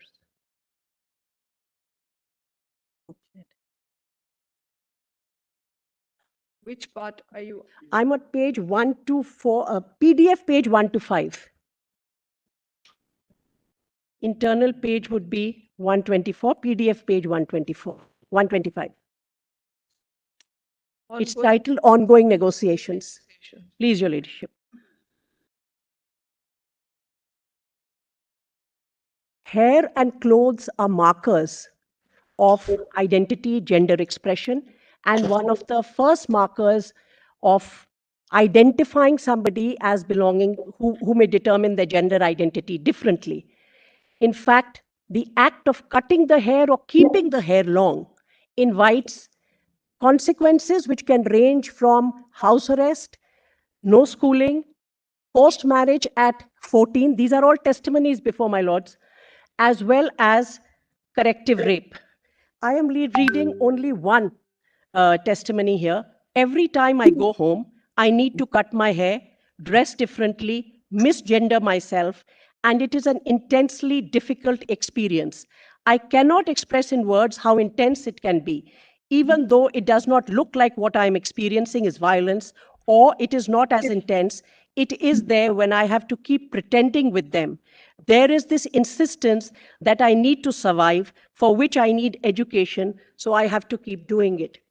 My lords, the reason why I'm drawing my lord's attention to this is, what is that unit to which persons who are facing the ire, violence, and from the family, from the natal family, where do they go? What social formations do they make? One is under the Special Marriage Act, if we succeed in persuading this court to allow them to be married, and that marriage provides the legal protection and the legal shield, which the natal family did not. That would, if my lords would now come to my prayer E, which may be distinct and different from the other prayers that are before this court. Page 11. Page 13, my lords would see prayer. I'm sorry, Ms. Grover, there's a lot of confusion in the nature of volumes. I'm so sorry, my lords. There's one volume 4 by Vrinda Grover and Shivam Singh. Then there is another volume 5. There is another volume 4. The report was only in volume 5, and I only wanted to read one excerpt. I will not be referring to volume 5 again. Now, volume 5. That is only the report, my lords. See, with all due respect to the council who have been coordinating, these volumes and additional volumes need to be numbered, or in some way there has to be a rational rechristening. It is difficult to manage, and as we go along, it will be worse. I'm still not able to locate this. There are 2 or 3 volume 4s and volume 5s. Feel corrected, my lords. I apologize. My lords, we have also been giving them last minute, so it's not fair to put the blame on her. All right. Yes, all right. My lords, What are the points? the crux that I'm referring to, my lords, we are saying that one is, as has been said by others, to provide recognition through a declaratory relief under the Special Marriage Act and the striking down of sections 5 to section 10 of SMA. My lords, the other prayer that we are seeking is that, as my lords knows, This 125. both family and marriage, there are, based on experiences and analysis, there can be a feminist jurisprudence and a feminist critique of family. There is a critique of the family that it may perpetuate caste purity and patriarchal control. So there are persons who may... Yes, please go on. I'm just waiting for the Chief Justice. Yes.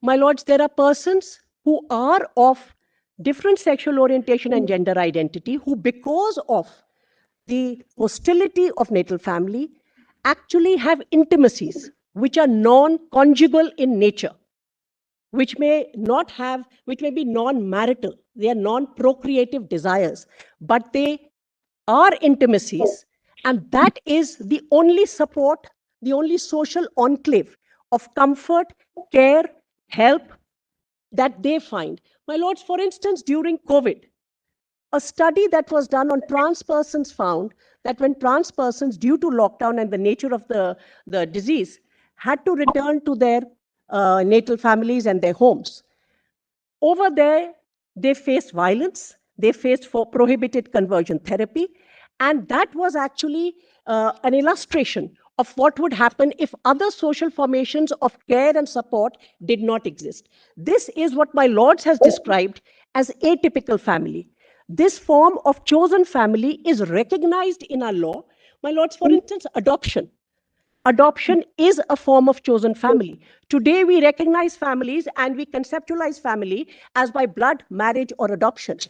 But that is a form of chosen family. My lords has also, if my lords would just see, I have listed here the Mental Health Care Act. My lords would just have section 51C of the Mental Health Care Act. There is increasing legislative and judicial recognition of persons who may not necessarily be conjoined through marriage or conjugal intimacies. My lords, I'm referring to section 51C of the Mental Health Act. Read with section 14.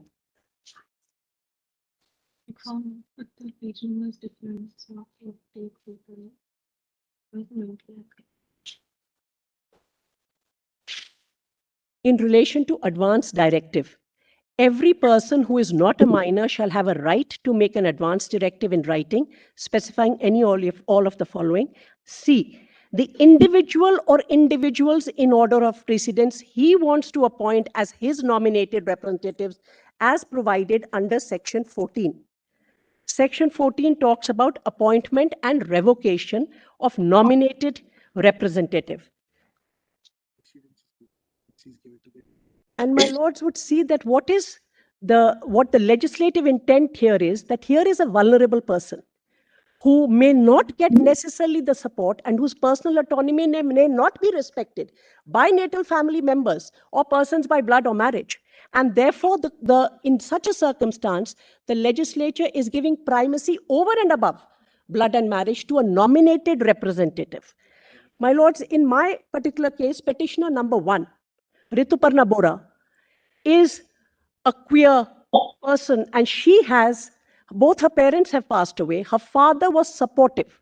She's now left with a family that does not understand, respect, or support her sexual orientation. She also has a debilitating disease. She needs persons who will care for her. She needs persons who will take decisions on her behalf. She needs persons who will understand what is in her best interest. If she is left to the mercy of the natal family, because there is an assumption that they would hold my best interest at heart, because of my sexual orientation, gender identity, the natal family may not be the primary carer for me. Therefore, in such circumstances, intimacies are formed, which may be conjugal in nature, which may not be conjugal in nature. But these are chosen families. My lords, has para 26 was read earlier, I will not repeat it, about atypical families. My lords, one more example, when one looks at international law, the Yogyakarta principles were read out. I would like to read another part of Yogyakarta principles, principle 24, part B, which actually talks of diverse forms of marriage and says families not formed by marriage or descent. And therefore, this recognition and acknowledgement that there is what my lords has described as an atypical family, and which can also be referred to as a chosen family, that chosen family need not be by blood, marriage, or adoption. My lords, I'll just read out the relevant part of Principle 24. Ensure that laws and policies recognize the diversity of family forms, including those not defined by descent or marriage, and take all necessary legislative, administrative, and other measures to ensure that no family may be subjected to discrimination on the basis of sexual orientation or gender identity of any of its members. including with regard to family-related social welfare and other public benefits, etc. So in the imagination today, both in terms of marriage and in terms of family, my lords, I would say that what we are canvassing before this court is a different imagination, a new imagination of marriage and of relationships and of family. Imagination which actually places at the foundation love, care, respect, which may or may not come from the natal family because of my sexual orientation and gender identity. And there is data and evidence to that effect. My lords would then say, judicial recognition has been given to Hijra Gharanas, which are well-established social formations in South Asia. In terms of legal heirs to succession of property, high courts have recognized members of the Hijra Gharana. My lords, why do I need this chosen family, apart from the description of violence that I've placed before the court? What do rules and laws require? I have to visit a person who I actually share an intimacy with in jail. Petitioner number 7 before my lords today actually is facing a case of theft and abduction imposed by parents of petitioner number 8. It's common practice. Who will come forward when a person of this sexual orientation has been falsely implicated? Who will come forward to visit me in jail, stand for bail, etc.? Bail, okay, there can be a wider consideration if you have control over the person.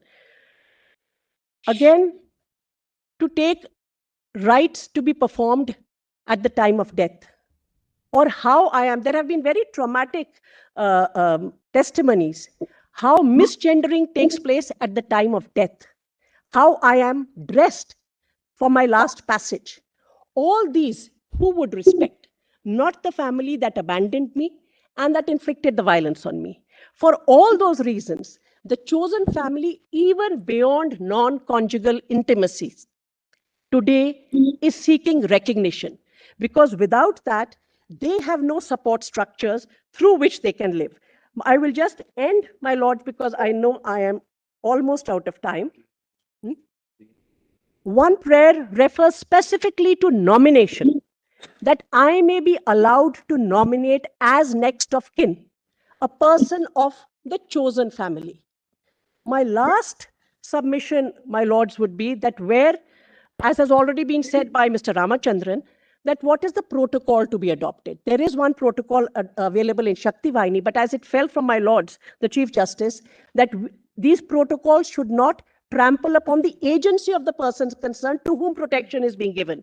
And therefore, I would urge that in nature of Garima Greh for trans persons, similarly, safe houses, shelter homes, where the NGOs and the queer persons themselves are involved in running those spaces, which is already happening under the ministry, as well as reiterate Arnesh Kumar specifically for these persons, because they stand at a greater risk. I have, and there is an order, if I may refer to, of the Madras High Court, the S. Sushma order, which is a continuing mandamus in which multiple such directions have been passed. There is a glossary that is available, my lords, at in volume 5, PDF number 205 and 216. This glossary has been prepared by members of the community themselves, and therefore may be of some assistance in how they are to be referred to and what is the preferred way of addressing. Thank you so much. Please, my lords. Now, we've heard 11 counsel on this side. We had planned to complete all submissions today. At the most, we can give about, say, 45 minutes tomorrow morning for everybody else to wrap up. So I would think that we can give 10 minutes to Ms. Karuna Nandi, 10 minutes to Arundhati Kajju. Then we would request all of you to ration time. Jaideep Gupta is for the interveners, Mr. Tulsi Raj is for the interveners. Then you have, after Arundhati, you have Amritananda Chakravarti, Raghav Avasthi, Shivam Singh, and Manu Shrinar. We'll start tomorrow morning at 11 sharp, because we take about 20 minutes for the mentioning and then 5 minutes to regroup. Yes, my lord. I'll also talk to Justice Kaul and Justice Bhatt. Both of them are still recovering. Perhaps they can, I'll have a word with them, whatever is convenient and medically advised. But tomorrow by, Mr. Solicitor, by 11. We'll stick to our time, my lord. 45, we will request you to, yes. We'll stick to the And time. we request everybody else to just give us a page of bullet points, just a page of bullet points, so that, you know, if you can put it together, and that will just make it easier for us to know what the formulation is. Because now we've seen the whole gamut of material. If you just get your formulations on one page in bullet points, I think that will be good enough. Brother Bhatt, Brother Kaul, both of you, do you think that's all right if they give us just on a page the formulations on bullet points? Yes, yes, Chief Justice. So that will just make it precise and sharpened, you know. We'll pare this down further, my lord. So Yes, before we break, sorry, Brother Bhatt. can I put one question? You could just answer it by a note even. Ms. Grover. Please, my lords. Uh, Please, my lords. And there's very interesting, this recognition of the Hijra Gharanas. Please, my lords. Is there any documented material about forms of marriage between transsexual persons? Please, my lords. There is, I will place that on record. I will place that on record. I'm grateful. Thank you very much, Ms. Grover. Please, my lords. Thank you. Thank you. Thank you, brothers. Thank you.